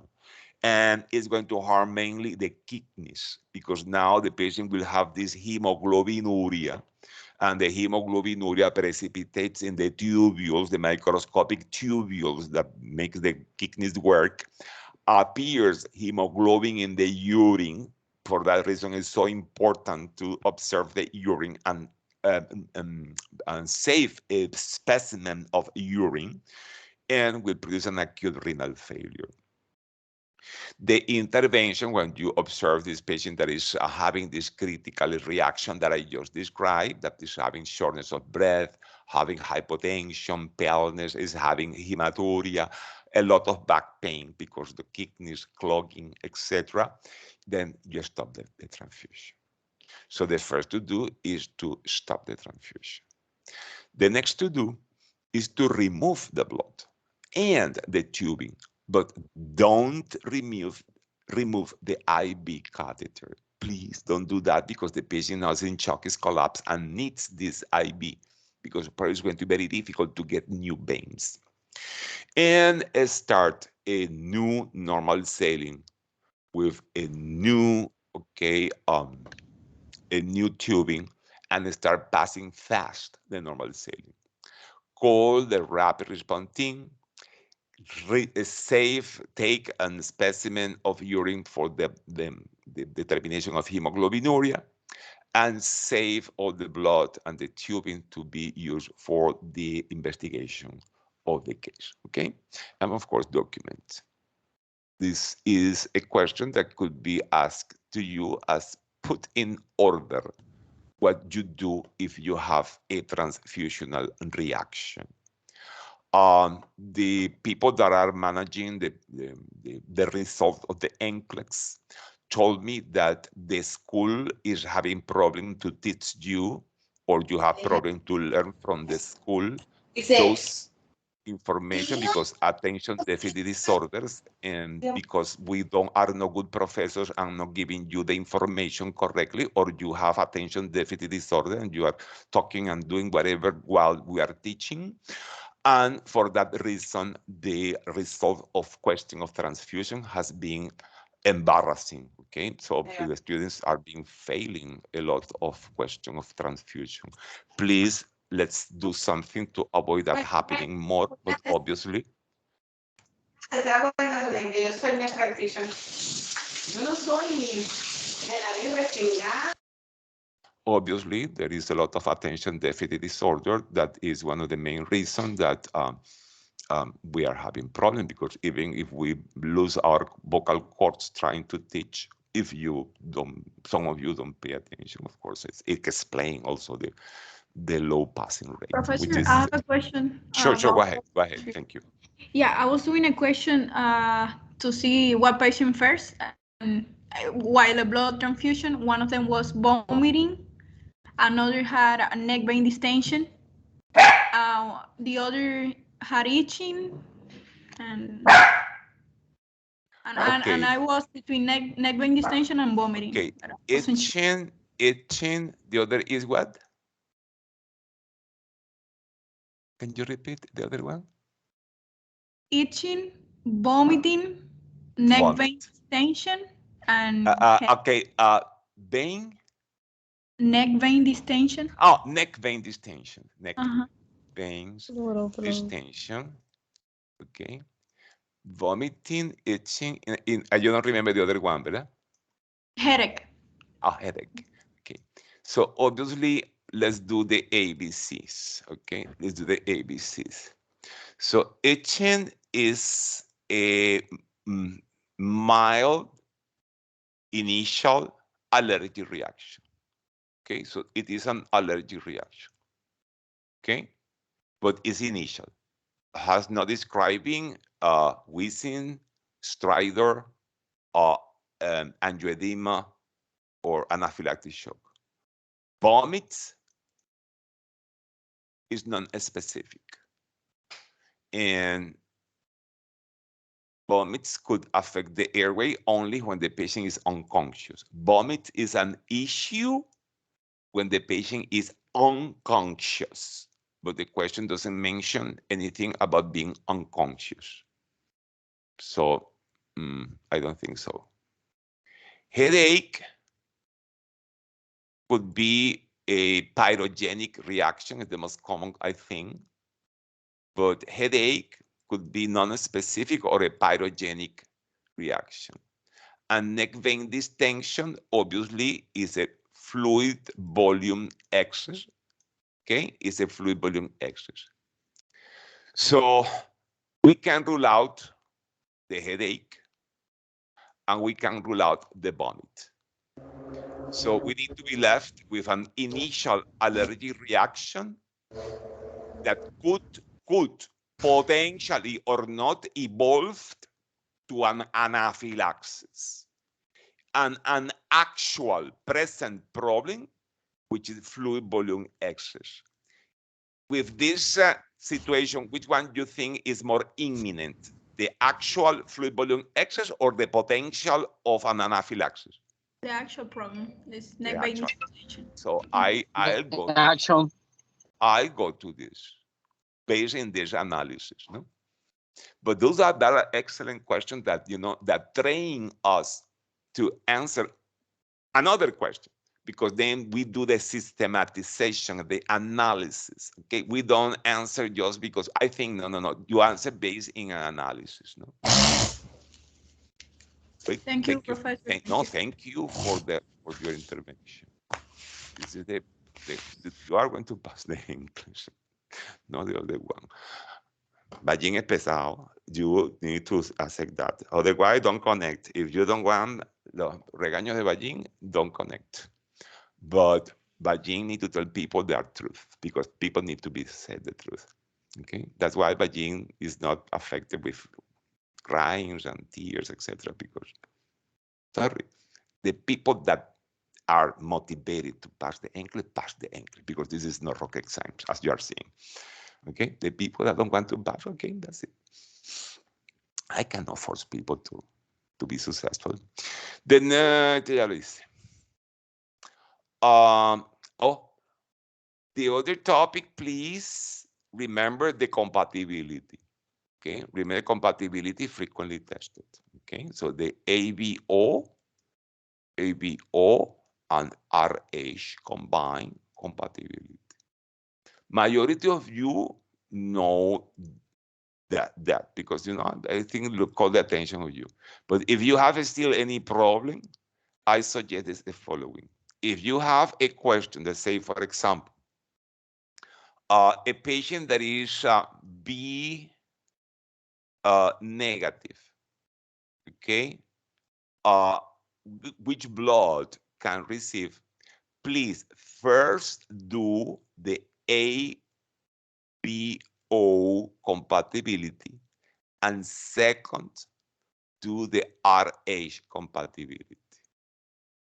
So for the ABO compatibility, please learn, if you are having problem, that you can receive for ABO nada más, only for ABO, you can receive what you are. So if you are A, you can receive A. If you are B, you can receive B. If you are O, you can receive O. Yeah. You can receive what you are. Plus O. So learn this rule. If you have problems, you already know how to do that, forget this rule. It's just in case any of the people that could be hearing here have problem with that. You can receive what you are and plus O. So if you are A, you can receive A. Plus what? Plus O. This is only for ABO. First, you forget RH and you concentrate in ABO compatibility. And then later, you do RH compatibility. Okay? So if you're A, you can receive A or O. So this patient can receive B or O. So anything that says B or O can be received. Yeah? Cannot receive the opposite. So if you are A, if you are B negative, you can receive B or you can receive O. But you can never receive A. Okay? Because you die. So you cannot receive A and you cannot receive AB. Because AB has both, have B, okay, no problem with the B component, but have A, so cannot receive that. So as simple as that, as simple as that. If you are A, you can receive A or O. If you are B, you can receive B or O. If you are O, you only can receive O. If you are AB, you can receive A because you are A. You can receive B because you are B. You can receive AB because you are AB, and you can receive O. That's why the people with AB can receive practically, and for ABO any kind of blood. Yes. The one that has more limited is O, because only can receive O. Yeah, because you can receive what you are R plus O. So you receive O plus O, so it's O. Yeah, makes sense? So thanks God, O is the most abundant form of blood. Yeah, that's why there is plenty O for us, the O's, okay? That's it. It is very, very basic. Once you work with the compatibility ABO, go to the compatibility RH. If the patient is positive, the same as the positive people, when you have a positive friend, a positive person, is a person that is wide-minded, you know, non-prejudice, is a person that is have acceptance, no? In comparison with negative people, negative people are the problems, no? Are very picky, very, you know, very selective, todo les hiere, todo les huele, okay? So positive, no problem, because positive can receive positive and negative. The problem is the negative, because cannot receive positive. So if you are B negative, you can receive O negative. But for example, if this B is positive, cannot be received. We said we cannot receive A, we cannot receive AB because it has A.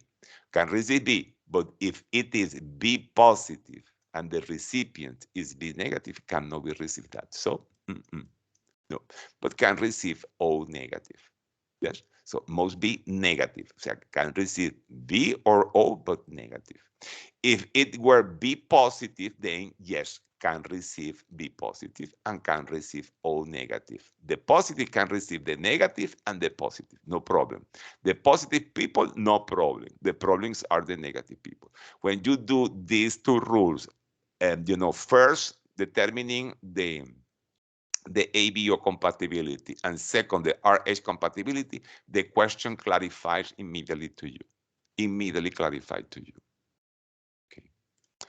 The nurse is, it's really simple.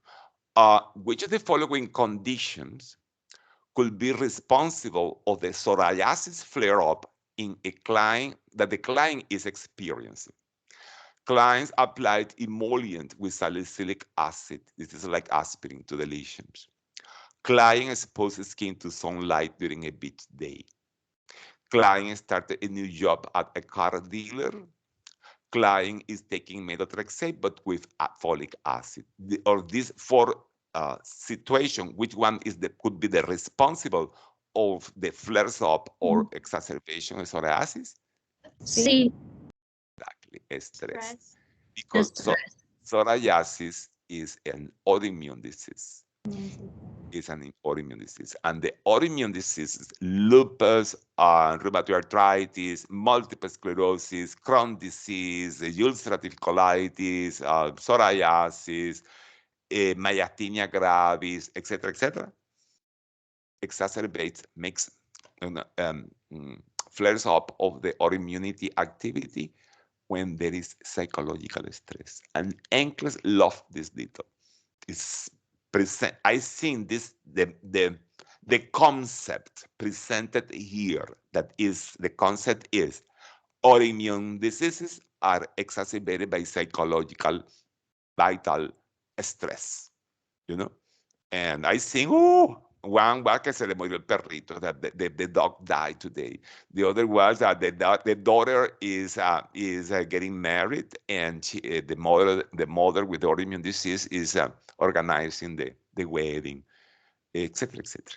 Okay, this is the concept and applied. Remember that the questions change, but the concepts are the same.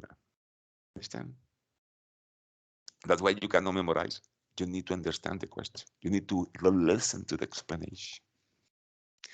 Which of the following medical orders requires clarification by the nurse? Let's see which doctor order is crazy. Digoxin for a client with dilated myocardiopathy. Potassium chloride in D5W 10 milliequivalent per hour for a client with potassium that is low, 2.8. Ampicillin for the client with fever and tuberculosis.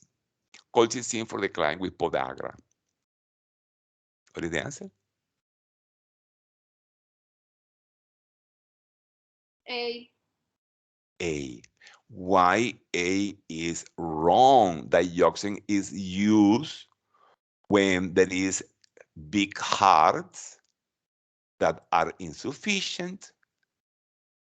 So when there is dilation of the heart is enlarged, it's cardiomegaly, no?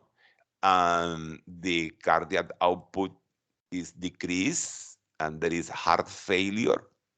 Digoxin could be used, especially in dilated, heart, No, the contraindication of digoxin could be, I don't know, low potassium, or the patient is going to, ¿cómo se llama eso? ¿Y por qué no se borra? No sé qué está pasando aquí. The patient is going to a defibrillation or a cardioversion, etc. But no. Digoxin is well indicated in this situation. No sé qué me pasó ahí. Okay, did you say which one, sir? Sí. Ampicillin for a client. Ampicillin is an antibiotic that is not used for tuberculosis. The antibiotics, si puedo borrar. ¿Borrar? ¿Y por qué? Sí.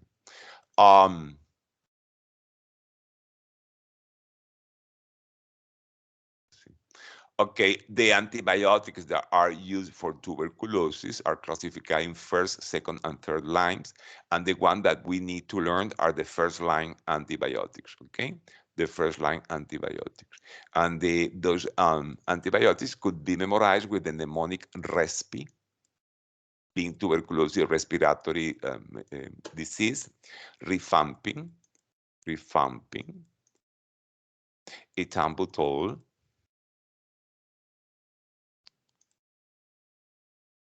streptomycin,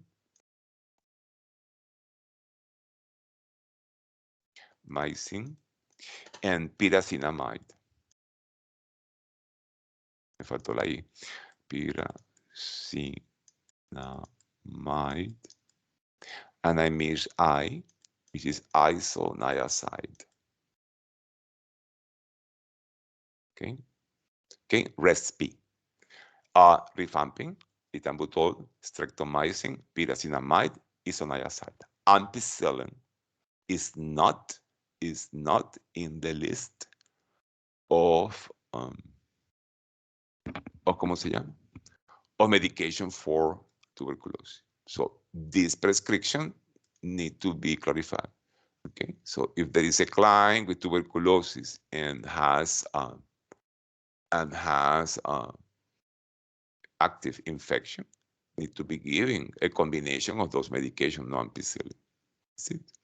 So what is podagra? The inflammation of the base of the great toe in gout, no? It's called podagra, and the drug of choice colchicine. And for potassium administration is good. This rate is safe, 10 milliequivalent per hour. Okay, and digoxin can be used in this condition.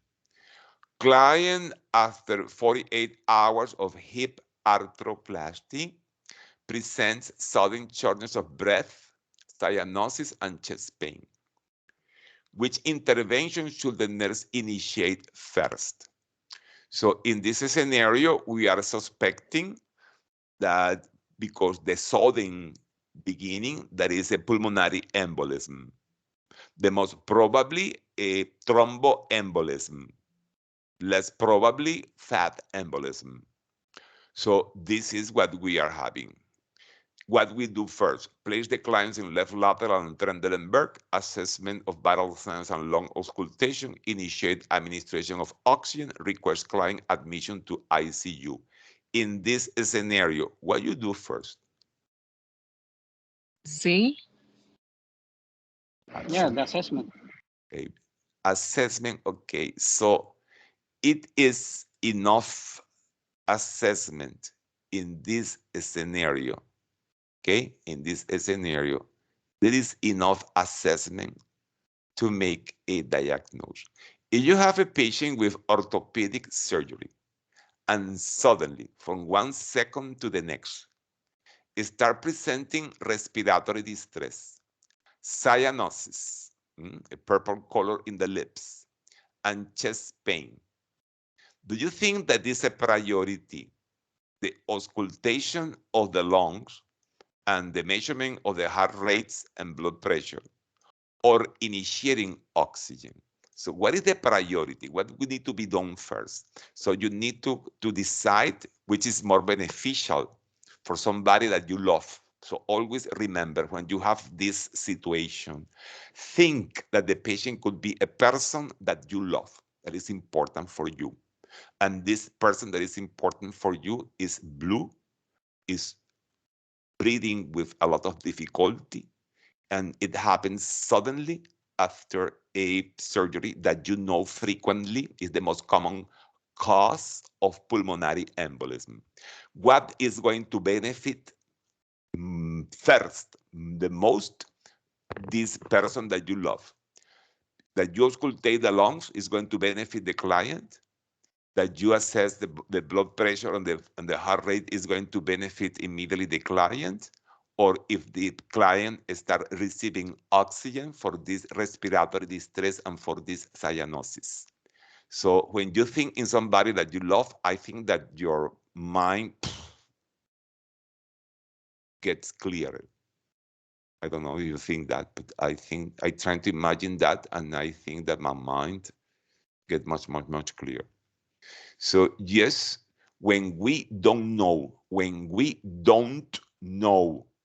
what is happening, like for example, the patient was coughing and drooling, and we need to decide what is happening before acting, before calling the doctor, suctioning the client, or giving oxygen, etc. We needed in that question to do assessment first, because we didn't know what was happening. We needed to determine if the client had aspirated or not. But in this case, they are giving you enough assessment as to have a diagnosis. The patient is in respiratory distress and has cyanosis. So what is going to benefit the patient immediately first, the oxygen or more assessment? So not always assessment is always the first. Sometimes assessment is not the first because can be postponed to an intervention that is definitively indicated based in the information given in the case. The information given in this case is enough to decide that the patient needs oxygen. For that reason, I favor giving oxygen first and then going to the extra assessment needed before requesting the transfer of the client to ICU. This is my analysis of this question. Okay. The neonatal unit nurse notes that one newborn is grunting. It is a sign. The baby is important. It's a sign that you can hear.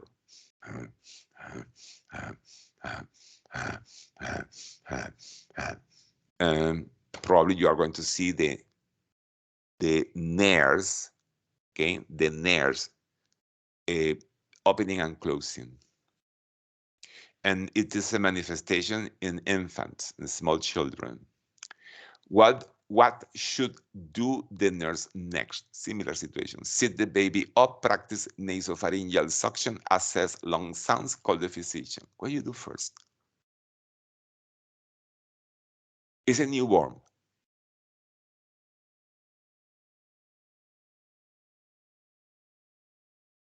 The baby up. B. B. Díaz and boy. Díaz and David. Why you are doing suction? Why are you doing suction if there is not in the question any evidence of secretions auscultated? The baby is already the neonatal unit, o sea, it's not immediately after birth. It's in the neonatal unit. The neonatal unit is when the baby goes after birth, no? Suction is indicated when there is evidence of fluids that are potentially obstructing the airway.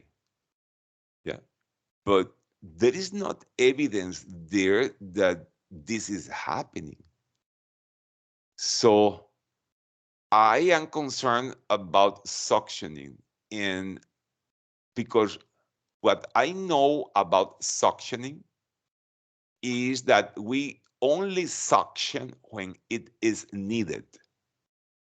That's why I insist that the suction of the trachs, etc., cannot be done around the clock. We need to know what are the signs and symptoms that tells you that the client must be suctioned.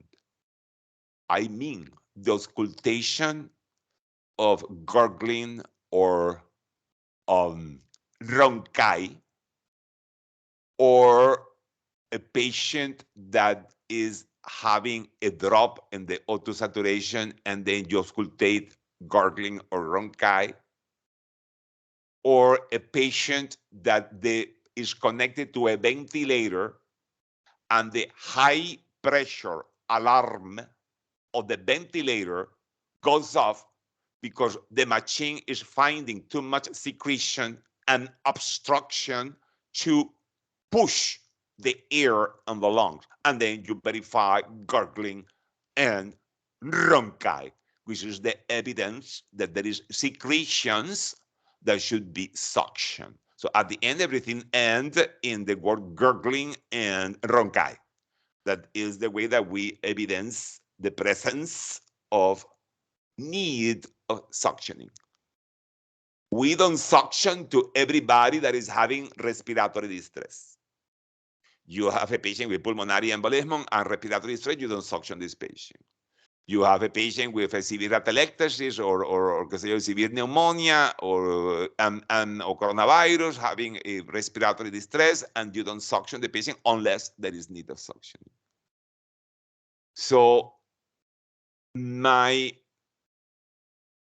interpretation and my application of suctioning is that we suction when there is need of suctioning. And the need of suctioning is the presence of secretions in the airway. And for that reason, they need to tell me something that makes me think that there are secretions in the airway. So this is my defense, for which I don't think that nasopharyngeal suction is an intervention in this case, because there is nothing in the question that tells me that the baby is having secretions. No, it's only having grunting. Is a grunt. Is a grunt. When you say it's a grunt. Okay, Beijing is grunting. Yeah. Is this a sign of respiratory distress together with nasal flaring? Nasal flaring is what I explained that the babies do with the nostrils, that open and close the nostril when breathing.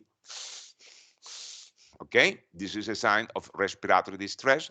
The same as the intercostal retractions, sunking of the flesh, sunking of the flesh between the ribs, and this seesaw. Seesaw is this device that you have in the park that two children are going to climb in each stream of the board and seesaw. Cachumbambe in cubano. Seesaw movement of chest and abdomen when breathing. When a baby breathes, the chest and the abdomen should go up during inspiration at the same time and down both at the same time, chest and abdomen during expiration. Now, when there is respiratory distress, it is not this way. When the baby is breathing in, the chest sinks and the abdomen bulge or protrude. And when the baby breathes out, the abdomen goes down, so it's going to sink while the chest bulge. This is the seesaw respiration. Those are the signs of respiratory distress in infants, okay? So now this is a sign of respiratory distress. And then they're asking what you do next. So the nasopharyngeal suction I defended, why I don't think is the option. So I personally, if I work in the Nclex, I rule out this. Then I love seeing clients with distress, but it's a newborn. It's a newborn. So I'm trying to see a newborn, okay, sitting. Okay, sitting. And I find problems with that. That's why I'm having problems with the sitting the baby up. because it's a difficult intervention. When, in my experience, when I'm seeing babies in a NICU, in neonatal intensive care unit, okay, never seen a baby sitting, they can have a, you know, a slant in the ¿cómo se llama eso? La incubadora, the incubator, but no sitting. So now I'm going to be left with assessment and call the physician. Yes, yes. I have a question with this kind of question. If this question, if the baby is 1 year old, No, can, no, please, read the question. Read the question. Neonatal unit. Yeah, I understand. But my question is, if the question will be changed, and if the baby is 1 year old or 2 years Oh, old. you are changing the case of the 1 year old. Okay. Yes. That if you want, if you can see the baby. Okay, of course it changes, but it's not. But you need to dance with the music that are playing. If they are playing rock, you dance at rock. If they play bolero, you dance bolero. So they are saying that is a neonatal unit. Okay. Thank you. Don't read into the question.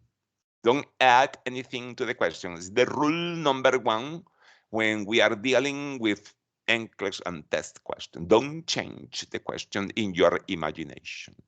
Go with the music, okay? If they are playing bolero, don't start dancing rock because looks no good, okay? And so now you are between these two stuff. Assess long sums, and we have the same situation, and call the physician. So in this case, is there enough information to give the doctor when you call the doctor that is just the baby is grunting? Is there enough information to report to the doctor?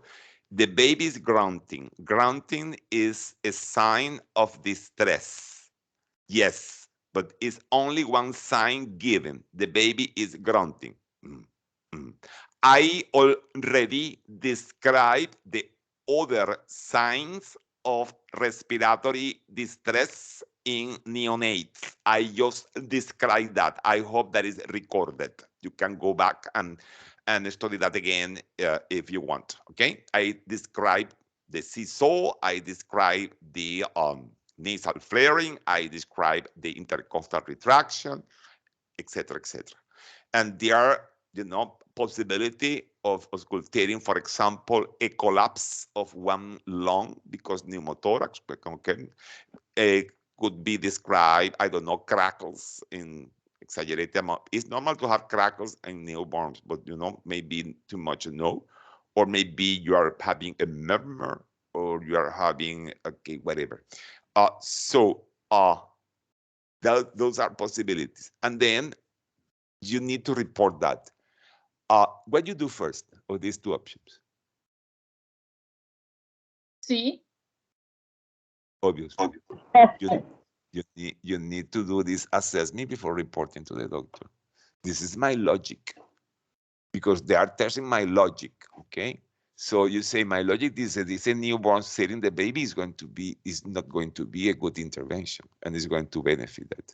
The nasopharyngeal suction is nothing there presented that the patient requires that, and there's not. I'm sorry, senor. Nasopharyngeal suction can make the patient worse.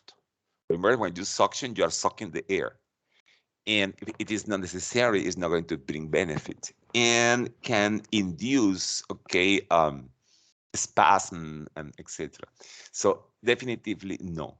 So it's between assessment to see what else could be found to support our suspicion that the patient is having respiratory distress, and calling the physician, because obviously the physician need to be called. So what goes first before that? In this case, we need more information. It's not enough with the grunting. It's totally different with the lot of information given here. There is a lot of information, especially the cyanosis, that takes you directly to an intervention. a person with cyanosis, directly you assume that needs oxygen. But here is different. It's just grunting, nothing else. So probably there is need of more assessment to support, okay, the call to the physician and the need of interventions in this baby.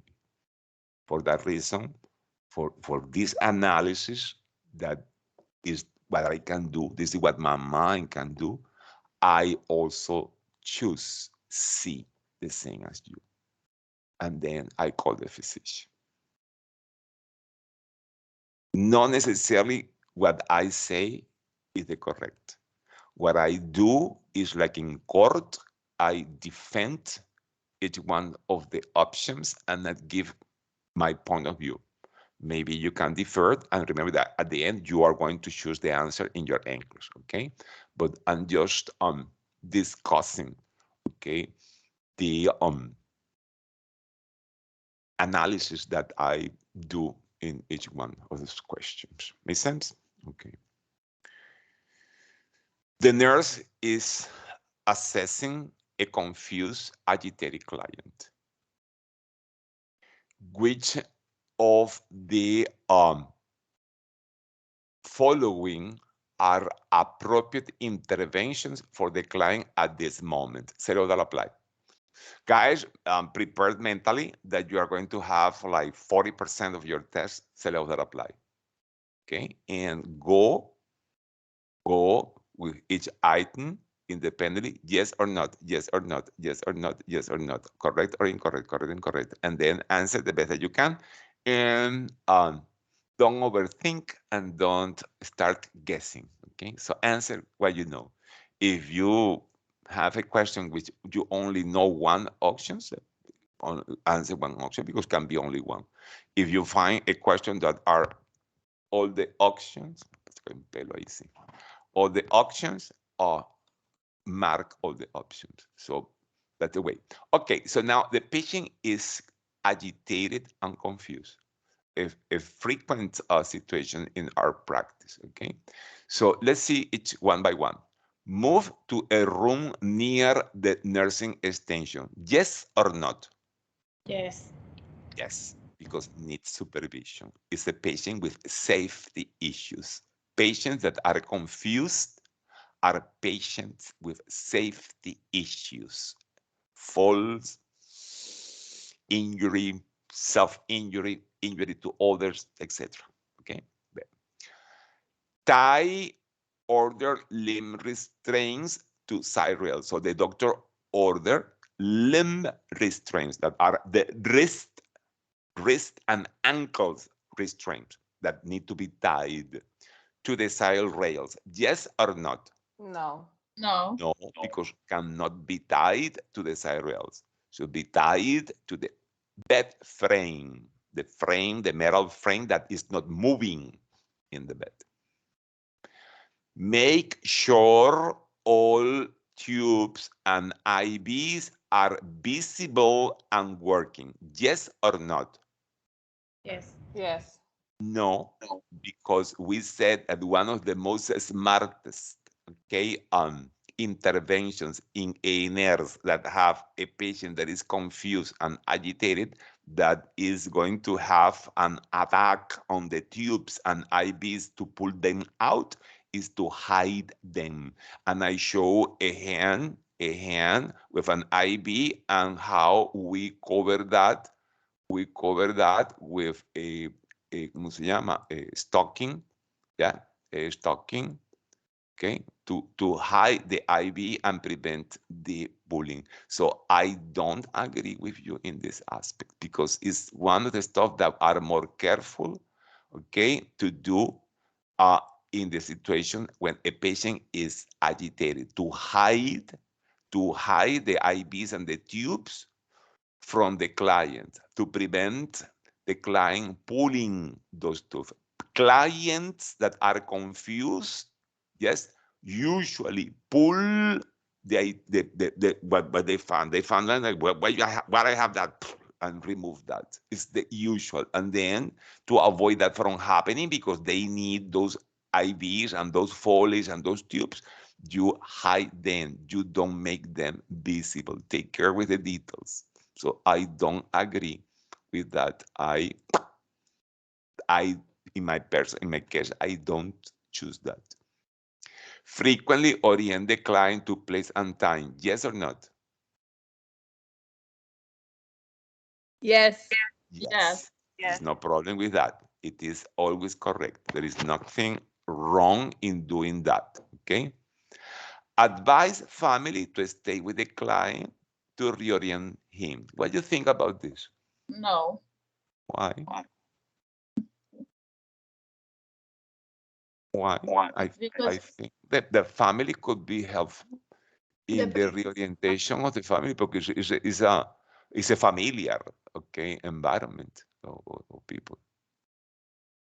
I don't know really the answer, okay, but my opinion that if the family offers to accompany the client and the family is a person the patient feel comfortable and feel familiar, it will help the client to be reoriented. No sé, defend your position. What is your idea? Or that's it. Yes. So I'm not totally sure, but as far as I know, what has experienced and also reading in the book, that you cannot delegate nursing care to the family.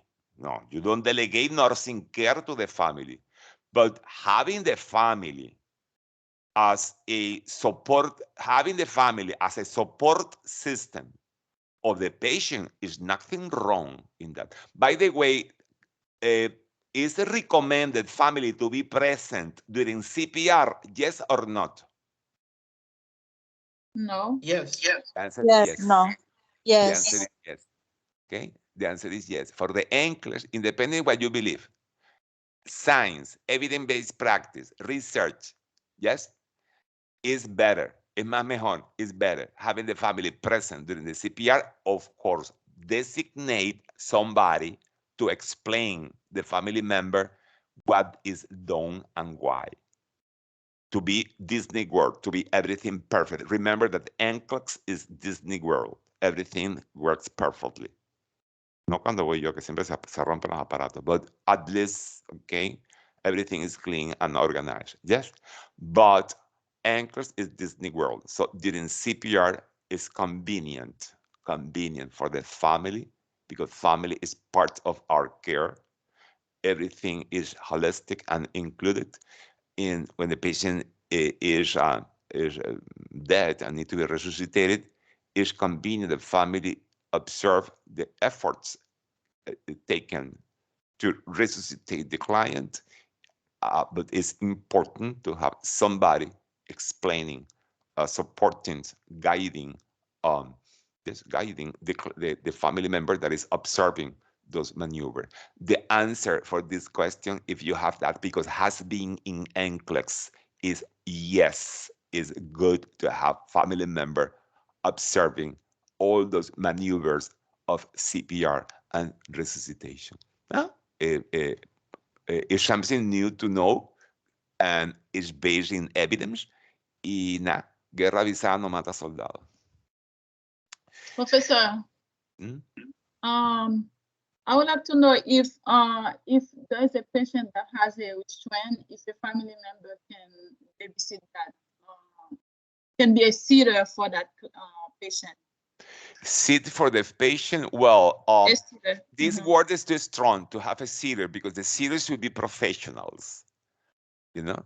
But accompanying the client, even having a sitter with the client, the presence of the family are going to provide a familiar environment and is a support system that the patient is going to be favored, is going to be reoriented. I can imagine myself confused and then having the face of somebody that I know, my wife, somebody like this. I think that is going to be reconforting to me. It's going to give me safety, security. I remember when my brother has the encephalitis by herpes virus, was something catastrophic, and he was so agitated, so confused. My presence was so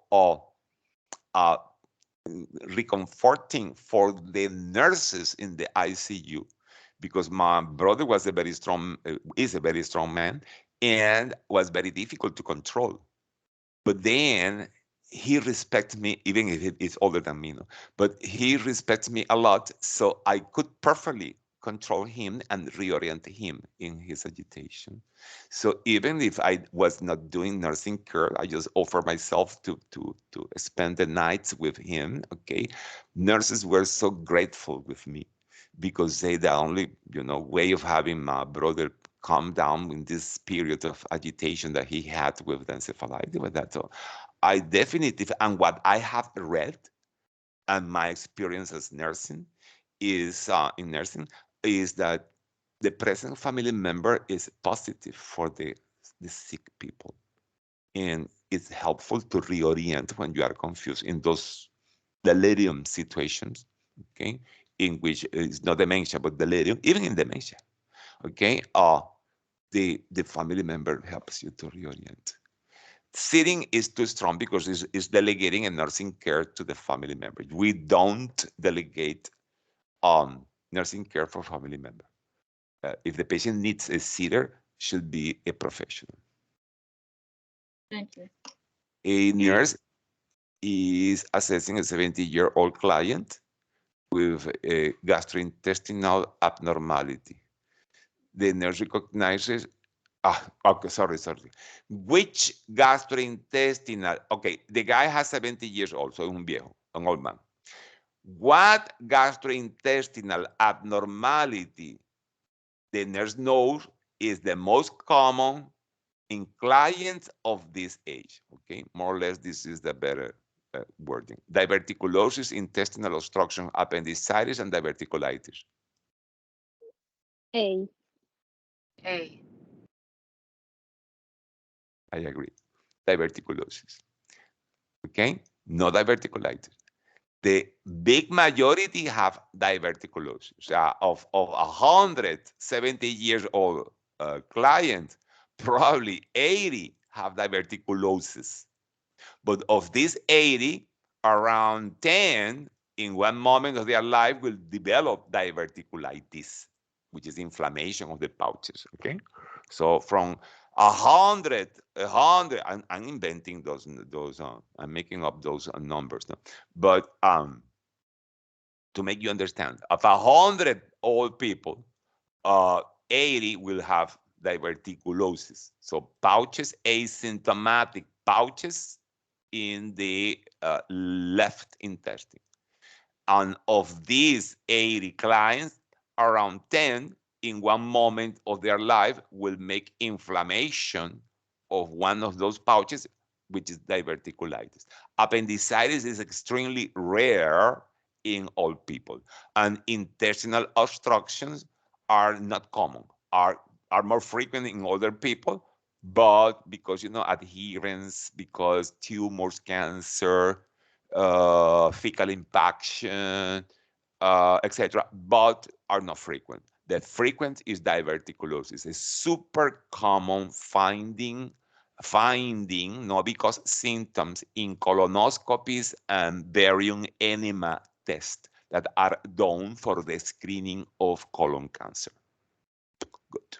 We are clear with that. The nurse is teaching a client with hyperuricemia and gout about dietary requirements. Which food selection the nurse conclude that more teaching is required. So which food selection is not good. The client adds spinach to a toast salad. The client eats grilled chicken with tortillas. The client eats grilled scallops with rice, and the client select steamed broccoli and carrots. Which one is wrong there? C. C. Why C? Because of the scallops. Scallops are what? High in, what's the word? Seafood. Purin. is seafood. Okay, seafood. So are a variety of shellfish. Huh? Seafood, no? Marisco, see? Shellfish. Seafood, yes? And seafood is high in purines, the same as organ meats. And purines transforms in uric acid. Yes? Uric acid. Good. So scallops is a form of seafood or shellfish that many of us, like me, are not used to, but is in the same family of the shrimps, of the oysters, of the lobsters and crabs, and etc., etc. Scallops. Scallops, in general, seafood, are rich in purines, the same as organ meats and alcohol. And the purines in the diet increase uric acid. Okay, very good. Very good. The others are healthy. Okay, the vegetables are not rich in purines.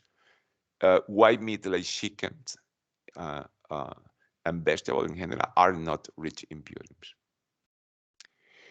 Which step should the nurse take first when administering a liquid medication to an infant?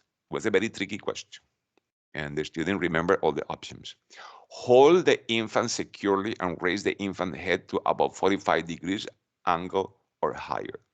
Verify the physician's order and the available medication.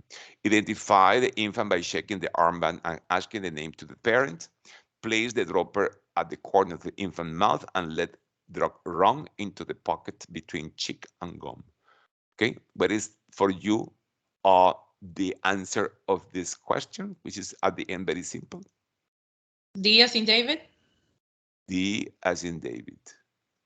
Any other option? So C. you need to C, sometime to identify the infant. say again, sir. C, identify the infant. Identify the infant. Okay. At least I agree with you that C goes before D. I cannot do D without C. So at least we're improving, because before giving the medication, which is D as in diamond, yes, which is, by the way, a correct way of giving the medication in small children. But before doing that, I need to identify the child to be sure that I'm not giving the wrong medication to the wrong child. But even there is something that needs to be done before that. It's very evident. It's in front of your eyes. What you need to do. Verify the physician. Of course, the first that you need to do is to verify the order. Remember that when you are going to carry out giving a medication, you need to check three times the doctor's orders against the available medication. When this is the law, and even if you don't agree to pass the Nclex, you need to follow the law. Okay, the law of giving medication. You are going to have the medication stored in some place, but never in your pocket. Yes or not? It's stored someplace.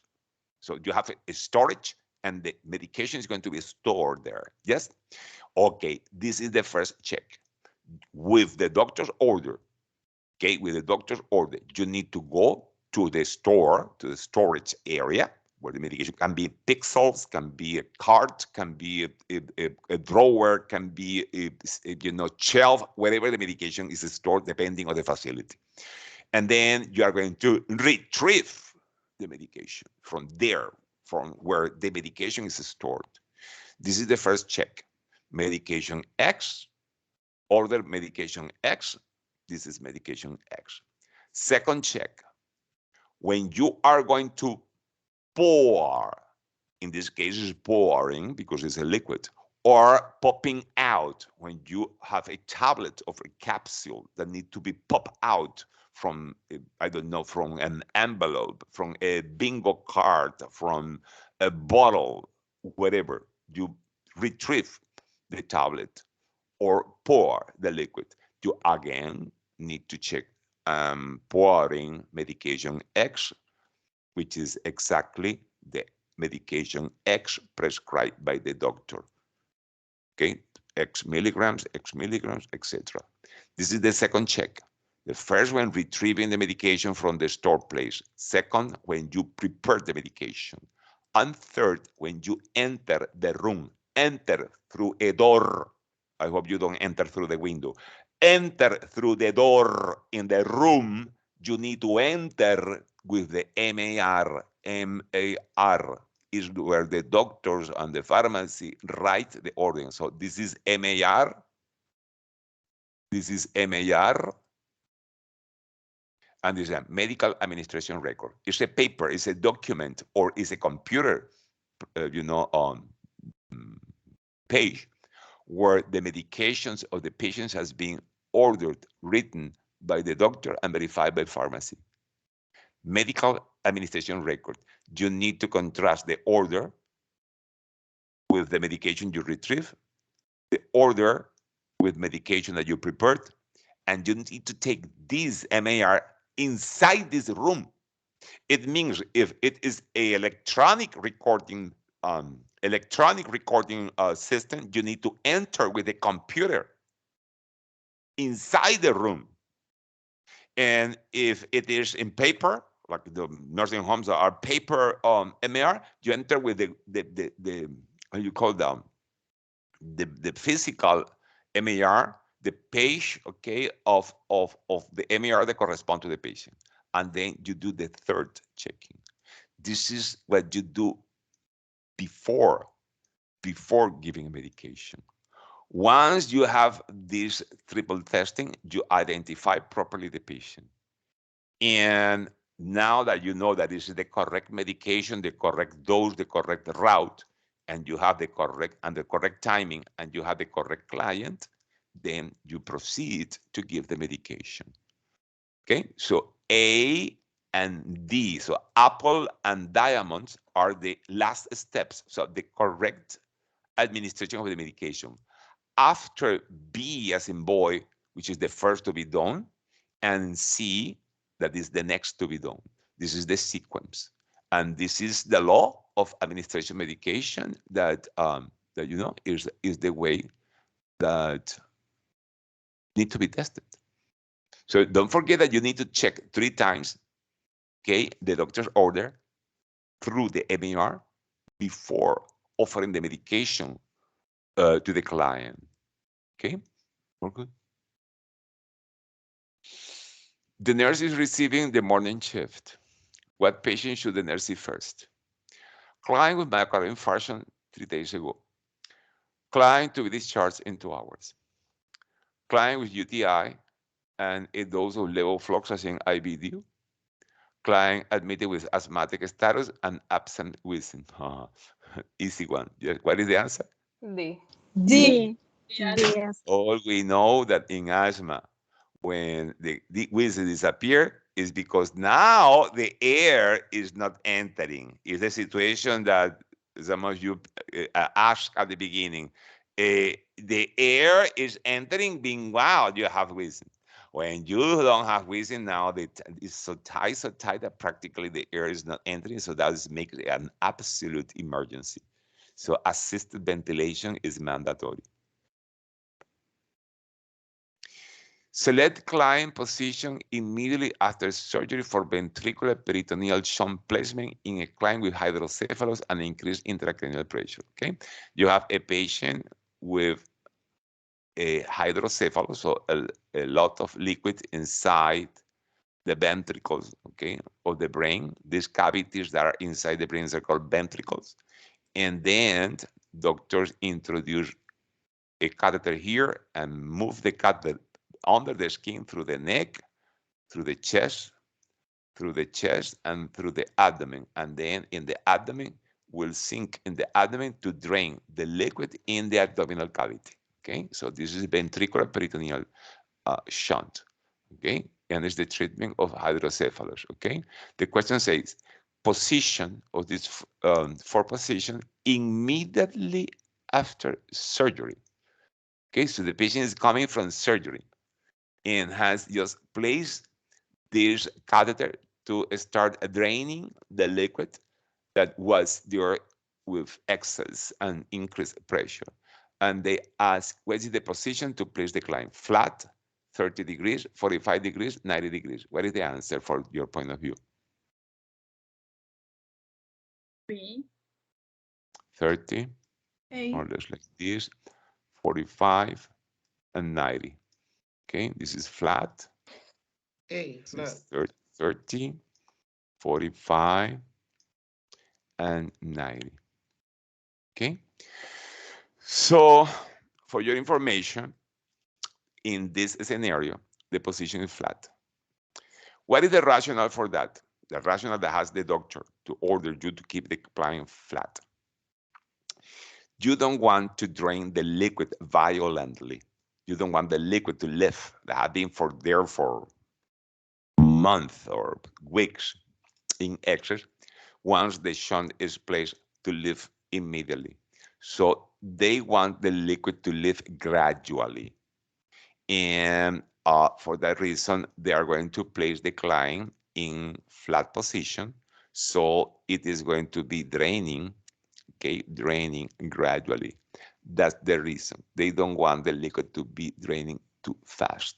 So the default position immediately after the shunt placement is flat.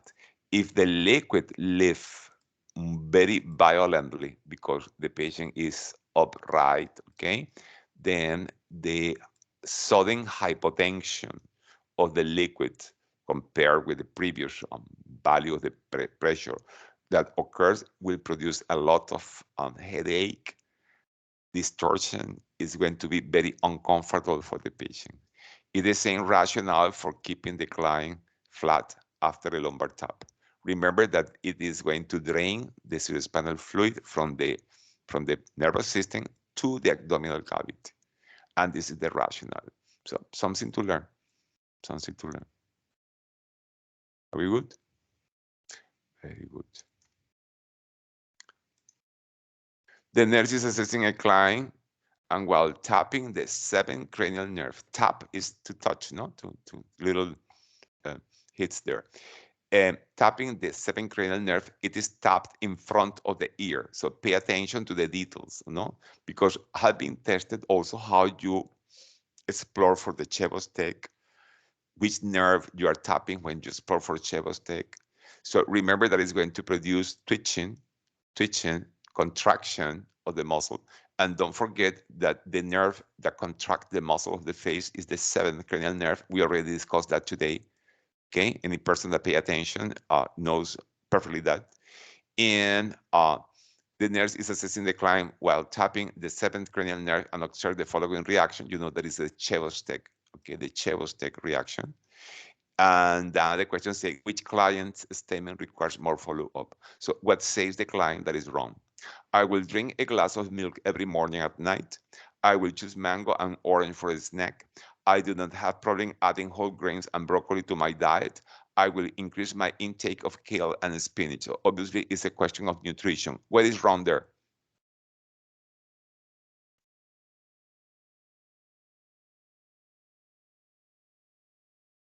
B.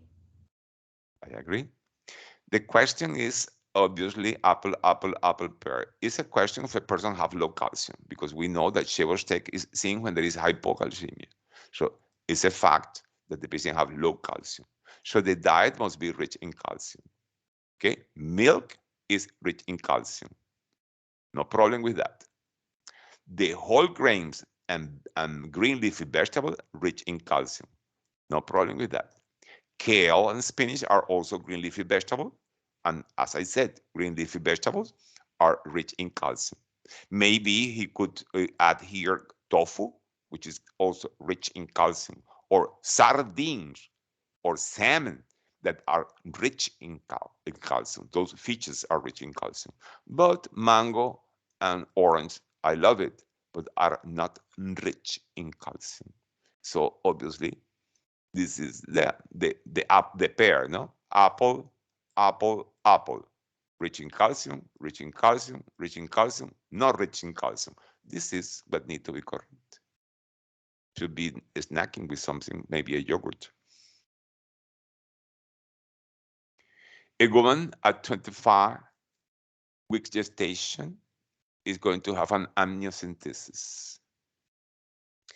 Which client statements indicate correct understanding about the procedure? So what is correct? So that apply. The procedure can last for about 30 minutes long. Yes or not?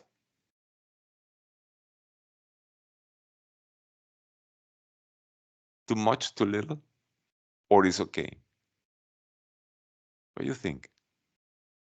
Idea? Well, for me that I had twins, it was more than 30 minutes. Yeah. Like how much? 60? Yeah. Yeah, they say in the books 30 to 60 minutes. It depends. What they need to do, they need to take you to the bathroom or not, depending on your gestational age. And then they are going to accommodate you in a examination table. And then they are going to localize the pocket where they are going to introduce the needle with an ultrasound. And then they need to prepare a sterile field, clean your skin and prepare a sterile field. Administer local anesthesia and insert a needle to obtain the liquid. Then, tape a dressing, evaluate your vital signs, and kick you out. So it could be between 30 to 60 minutes. So this is the range, depending of the case and depending of the dexterity of the team. Okay. So if I worked in my test, I say that yes, it's a test that take a while. Take a while. I will have to lay in bed in lateral position. Do you remember which position you were? No, because it's very difficult to insert the needle and to assess the pocket. You need supine. It's possible, if you have a big belly, to have a pillow in your right bottom to, displace a little your pregnant uterus to the left, but need to be supine. So lateral is a no-no. Are we learning, no? Okay. I will have to sign a consent prior to the procedure. It's invasive. Of course. Of course. So now you have 25-week gestation. Is the bladder helping or if the bladder interfering? As a rule for test purposes, until 20, full bladder helps. After 20, full bladder interferes. So this is what classically the book says. Before 20, the uterus is not big enough and the gestational sac big enough as to have the adequate contrast, okay? So for that reason, they want the bladder full. The bladder want to be full, okay? So the ultrasound have this, is facilitated with full bladder. But after 25-week gestation, the uterus is big enough. And for that reason, there is no need of having full bladder, and by the contrary, could interfere. So because it is already after 25, okay, it's okay to empty the bladder before starting. This is the rule for the bladder. And I will lie supine, yes. And I will have to empty my bladder, no. It is I do not have to empty my bladder. No, you need to empty your bladder. Okay, so those are the possible correct answer of this question. Let's see this question. Which of the following client statements suggests the diagnosis of anorexia nervosa? Se le va a apply. So what is suggestive of anorexia nervosa? I have a vigorous workout plan to perform at least twice daily. Do they do exercise? Yeah, they exercise a lot. A lot. A lot. A lot. I don't know how they can do that, but they exercise a lot. It is correct. It's classical of anorexia nervosa. I am extremely terrified of becoming fat. Yes or not? Yes. Yes. Yes. I have a lot of thin hair in my back and arms. Yes or not? Yes, because of the nutrition. Lanugo. The lanugo. It's called lanugo. I finally have decided a career I would like to pursue. No. No. It's a person that have severe emotional problems, low self-esteem, emotional instability, depression. This is not a classic. And it's very similar. The student assured me that they have the two options. It's very, I have set myself goals that I will work on achieve soon. The same. No, that's fine. Yeah. This and this is the same. It's the same. So it is a way of being testing that. Okay. A med-surg nurse is floating to the pediatric ICU unit. So one adult nurse to the pediatrics ICU. Which client will be assigned to the floating nurse? Guys, remember the rules of assignment in floating nurses. One, the easiest, the most stable. Okay. Easiest. Okay. Easiest, the most stable. Okay. And two, similar, not equal, but similar of what they do in their usual practice. Okay. So let's see, an 18-month-old baby, just, I don't like, never this word is good, diagnosed with type 1 diabetes mellitus. An unconscious 4-month-old baby after parents struck his head against the wall. Yo estaba leyendo que uno metió un refrigerador en el congelador. A baby with mechanical ventilation after abdominal surgery. A baby with irregular respirations after choking at home with food. What is your selection based on this rule that I suggest? Sí. I agree. Sí. The most stable client there is C. Why is it stable? The airway is guaranteed, is intubated. The breathing is warranted, okay? Is in a mechanical ventilation. And an abdominal surgical wound and the assessment of the abdomen is similar in children and adults, and it is a nurse from med-surg. The other babies are very unstable, yeah, and are not easy at all. And of course, the nurse would not be comfortable doing that. So definitely, I agree with you. If I have to choose, I choose C. Some students could think that a patient in mechanical ventilation is unstable. No, all the way around. The mechanical ventilation gives stability, okay? Warrants that the patient will have the airway and the breathing, okay, supported.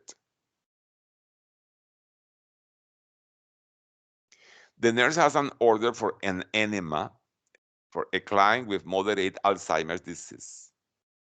They classify Alzheimer's in a mild, moderate, and severe. Mild is like me. Severe is, ¿cómo se llama? Somebody that is a vegetable.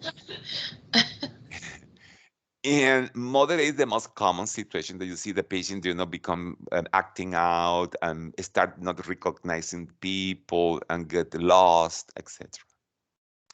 When the nurse enters the room, the client screams, "Get out of here, I don't want you touching me." What should the nurse do next? ask for a physician order to restrain before administering the enema, force the client to stay still and insert the enema. This is raping. Leave the room and return in half an hour with the same enema. Explain the procedure to the clients and the importance of the compliance. What you do? Sí.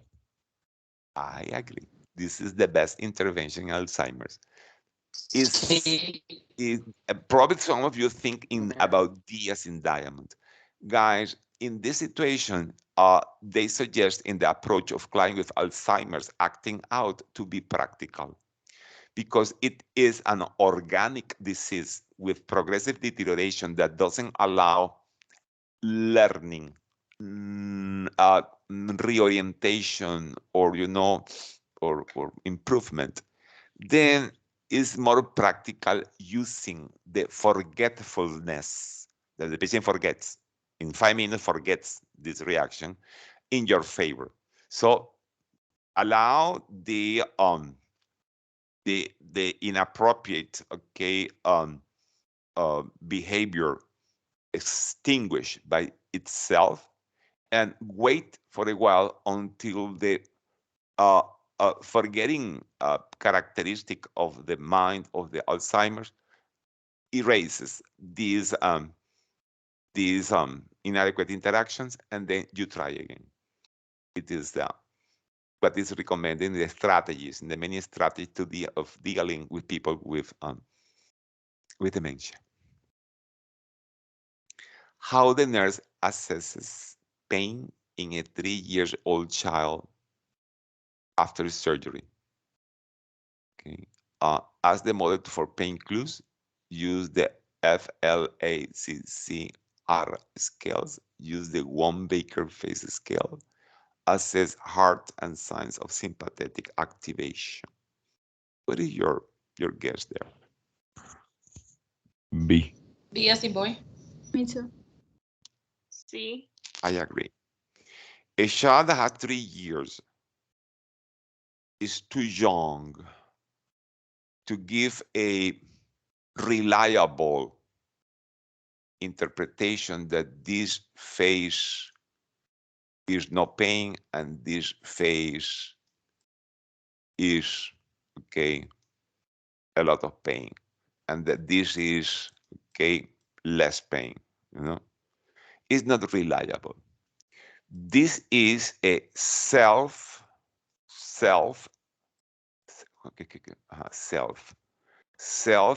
report scale that are the best. Of course, in an older child, a school age child, you can use the numerical self-report that is also from 0 to 10. 0 no pain, 10 the maximum pain. Yes. Those caritas, the Wong-Baker face, have also numbers, no? So it could be 10, it could be 0, and it could be 10, okay? But either ones are self. I have a question. Then why wouldn't it be B? Since they're under they're 3. I thought B is from infancy up to 7. No. Can you repeat again? Which one do you refer? The Wong-Baker face scale or the FLACC, the FLAC? Yes, the FLAC scale. The FLAC. Okay, FLAC is the choice. I just want developing the presentation about the other options. Oh, okay, I'm sorry. I was just trying to understand. Sorry. Okay, so I'm developing why I think a 3-year-old is not reliable to self-report with this kind of scales. The pain is not credible, is not really reliable. But I was explaining that those scales, the Wong-Baker scale and the numerical scales, are called self-report scales and are the best scales to evaluate pain when the client is reliable to use properly those scales. You understand? If it is an adult with dementia, is not reliable to self-report skills. But if it is a child, adolescent, or adult, which is, yes, reliable to understand the scale, this is the best, that we say in Spanish, la más mejor. Yes? Okay. But in this case, 3 years old is not reliable. So we need to degrade, demote the scales to an behavioral scale. There are several behavioral scales, but the most frequently used in small children is the, as I call it, la flaca revisada, okay? The flaca revisada, okay? Okay. This is has to do, how is the face, how are the legs, how is the activity, if the child is crying, and it can be consoled, it's a consolability. And was revised because was had, and they give you a scoring. You don't need to memorize this skill, but you need to know that it's used in small children or children that are under sedation, in which is not reliable the self-report skills, okay? Even if we prefer the self-report skills cannot be used in some situation. And then we need to use the behavioral skills. When you observe the behavior, and depending on the behavior, you give a scoring. What you cannot accept, never, is another person, even the mother, reporting the pain for the child, because never we accept another person, and it's a trick. Take care in the questions, because they can make the question very tricky, very attracting. You cannot accept the report of a family member or a mother or whoever of the pain, because pain cannot be experienced by another person. The physical alteration that produce the pain are interesting, but are not reliable to quantify the pain. So those are the two alternative behavioral scales when it's not possible to use the self-report scales. Sometimes they make the question very simple. Which one is the best way of assessing the intensity of the pain of a person? And the answer is self-report. But the person self-reports. Yeah, and this is the answer, the correct answer, and it's based in this explanation that I made. Are we good? Good. It was a very old question. Most common side effect of azithromycin, had the student. Nephrotoxicity, jaundice, abdominal cramps, and diarrhea, cross allergic reaction with penicillin. What do you choose if you have these 4 options? See? I agree with you. It's the most common. Antibiotics, the most common reaction is as abdominal, modification of the flora, and for that reason, diarrhea and abdominal cramps. Okay. The clients prescribe oxybutynin. So we need to know what is that. Which recommendation is the most important to give when providing education to the client? So now, the problem of oxybutynin. So oxybutynin is important to learn. It's an anticholinergic medication. Anticholinergic. So it needs to be placed in the same flashcard as atropine, benztropine, which is the congentin, very frequently used in psych, benztropine, and scopolamine, yeah. And some medications that are not proper anticholinergic, but have strong anticholinergic side effects. Like, for example, some anti-allergic medication, like diphenhydramine. Diphenhydramine is Benadryl, and all those Nclex, etc., that are anti-allergic medication with a very strong anti-allergic activity, and the tricyclic antidepressants, amitriptyline.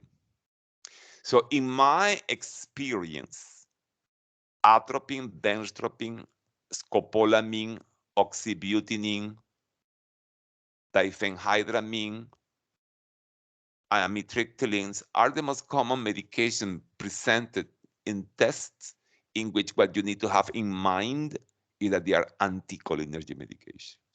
Anticholinergic medication usually dilate the pupils, and as a consequence, you have blurred vision and photophobia. The tropicamide is one of the anticholinergic drops they use to dilate your pupils when you go to the ophthalmologist, but it is too rare. I don't think it's worthy to memorize because, you know, it's better to memorize the other one that I mentioned before. But this dilation of the pupil has an absolute contraindication, which is glaucoma. For that reason, you need to remember that. And the anticholinergic medication dries the mouth because it inhibits the secretions of the GI system, including saliva, and which is no big deal. Can produce constipation, which is no big deal, but can produce urinary retention, and it could be a big deal for all people, all men like me. And an important detail, can block sweating. And it could be an issue to people that needs to work or play in very hot environments. Because when you block sweating, then you are at risk of developing heat stroke. So this is the most important. So obviously, they're asking what is the most important to give teaching to the client that is using an anticholinergic. Suck ice chips, avoid hot weather, increase raw fish, drive carefully after taking it. By the way, I forgot to mention something important. Majority of the anticholinergics produce sedation and somnolence. Okay, so let's go back. What is the most important recommendation? Because they're asking the most important recommendation of these four, for your point of view. What do you think? Drive. I think personally, Hot weather. I think that is a trap, that it is a trick of the, I call the cacatuas, the people that write the nursing questions. It's like telling you, drive very carefully when you drink. What you should tell people when they are drinking, drive carefully. Driving. Don't drive. Don't drive. And I apply the same to this option. If you are sedated with a medication, you should not drive.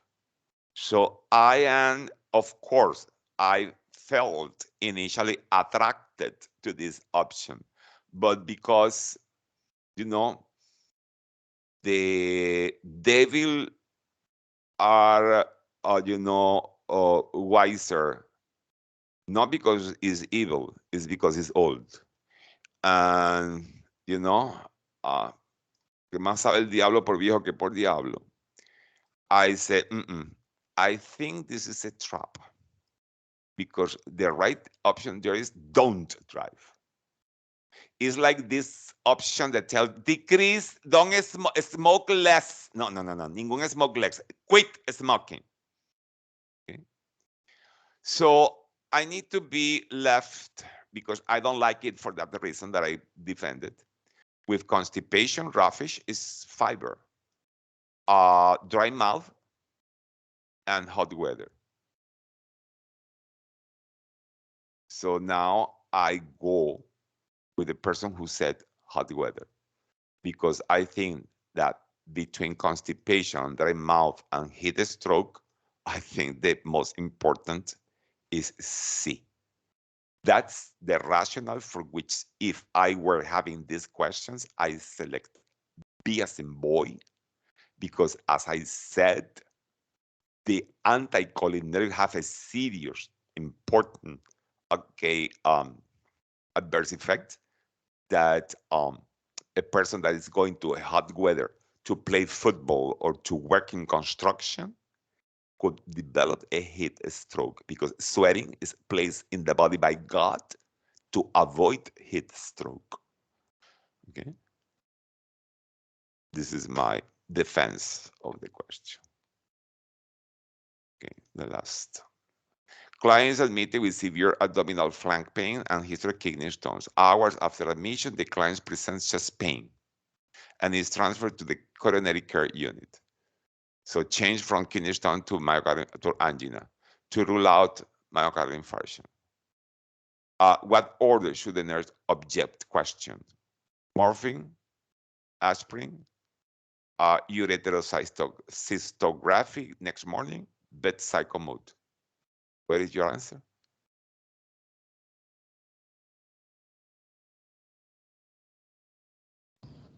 Aspirin? No, aspirin has demonstrated decreased mortality. Oh, nurse question. Okay. Yeah. See questions, yeah. It is wrong.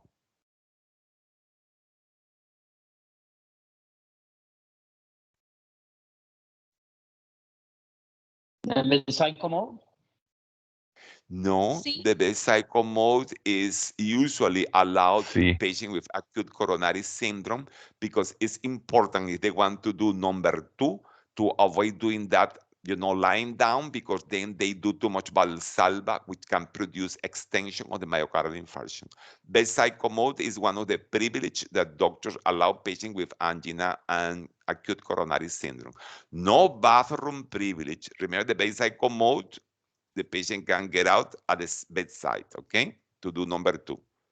No, bedside commode is allowed in infarction. Aspirin is recommended, and morphine if the nitroglycerin doesn't. Guys, don't you notice that this patient arrived with a diagnosis of a non-life-threatening condition, and for that reason, they order a test to evaluate the kidney stone.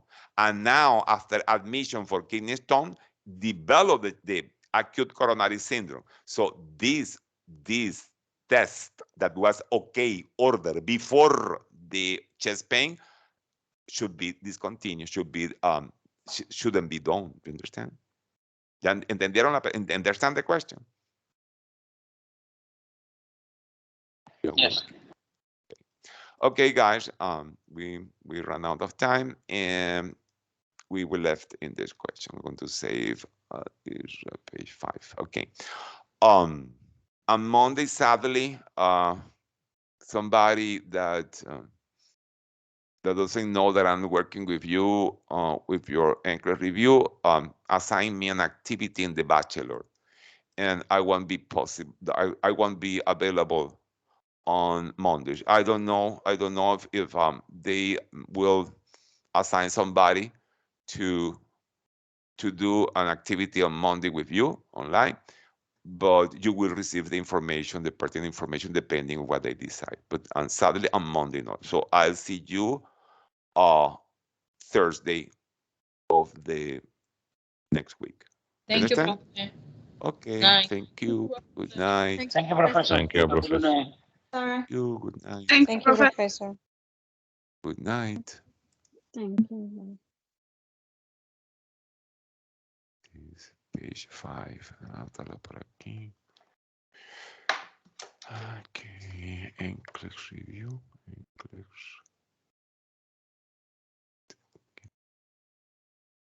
Page 5. Okay. Okay, now I can close.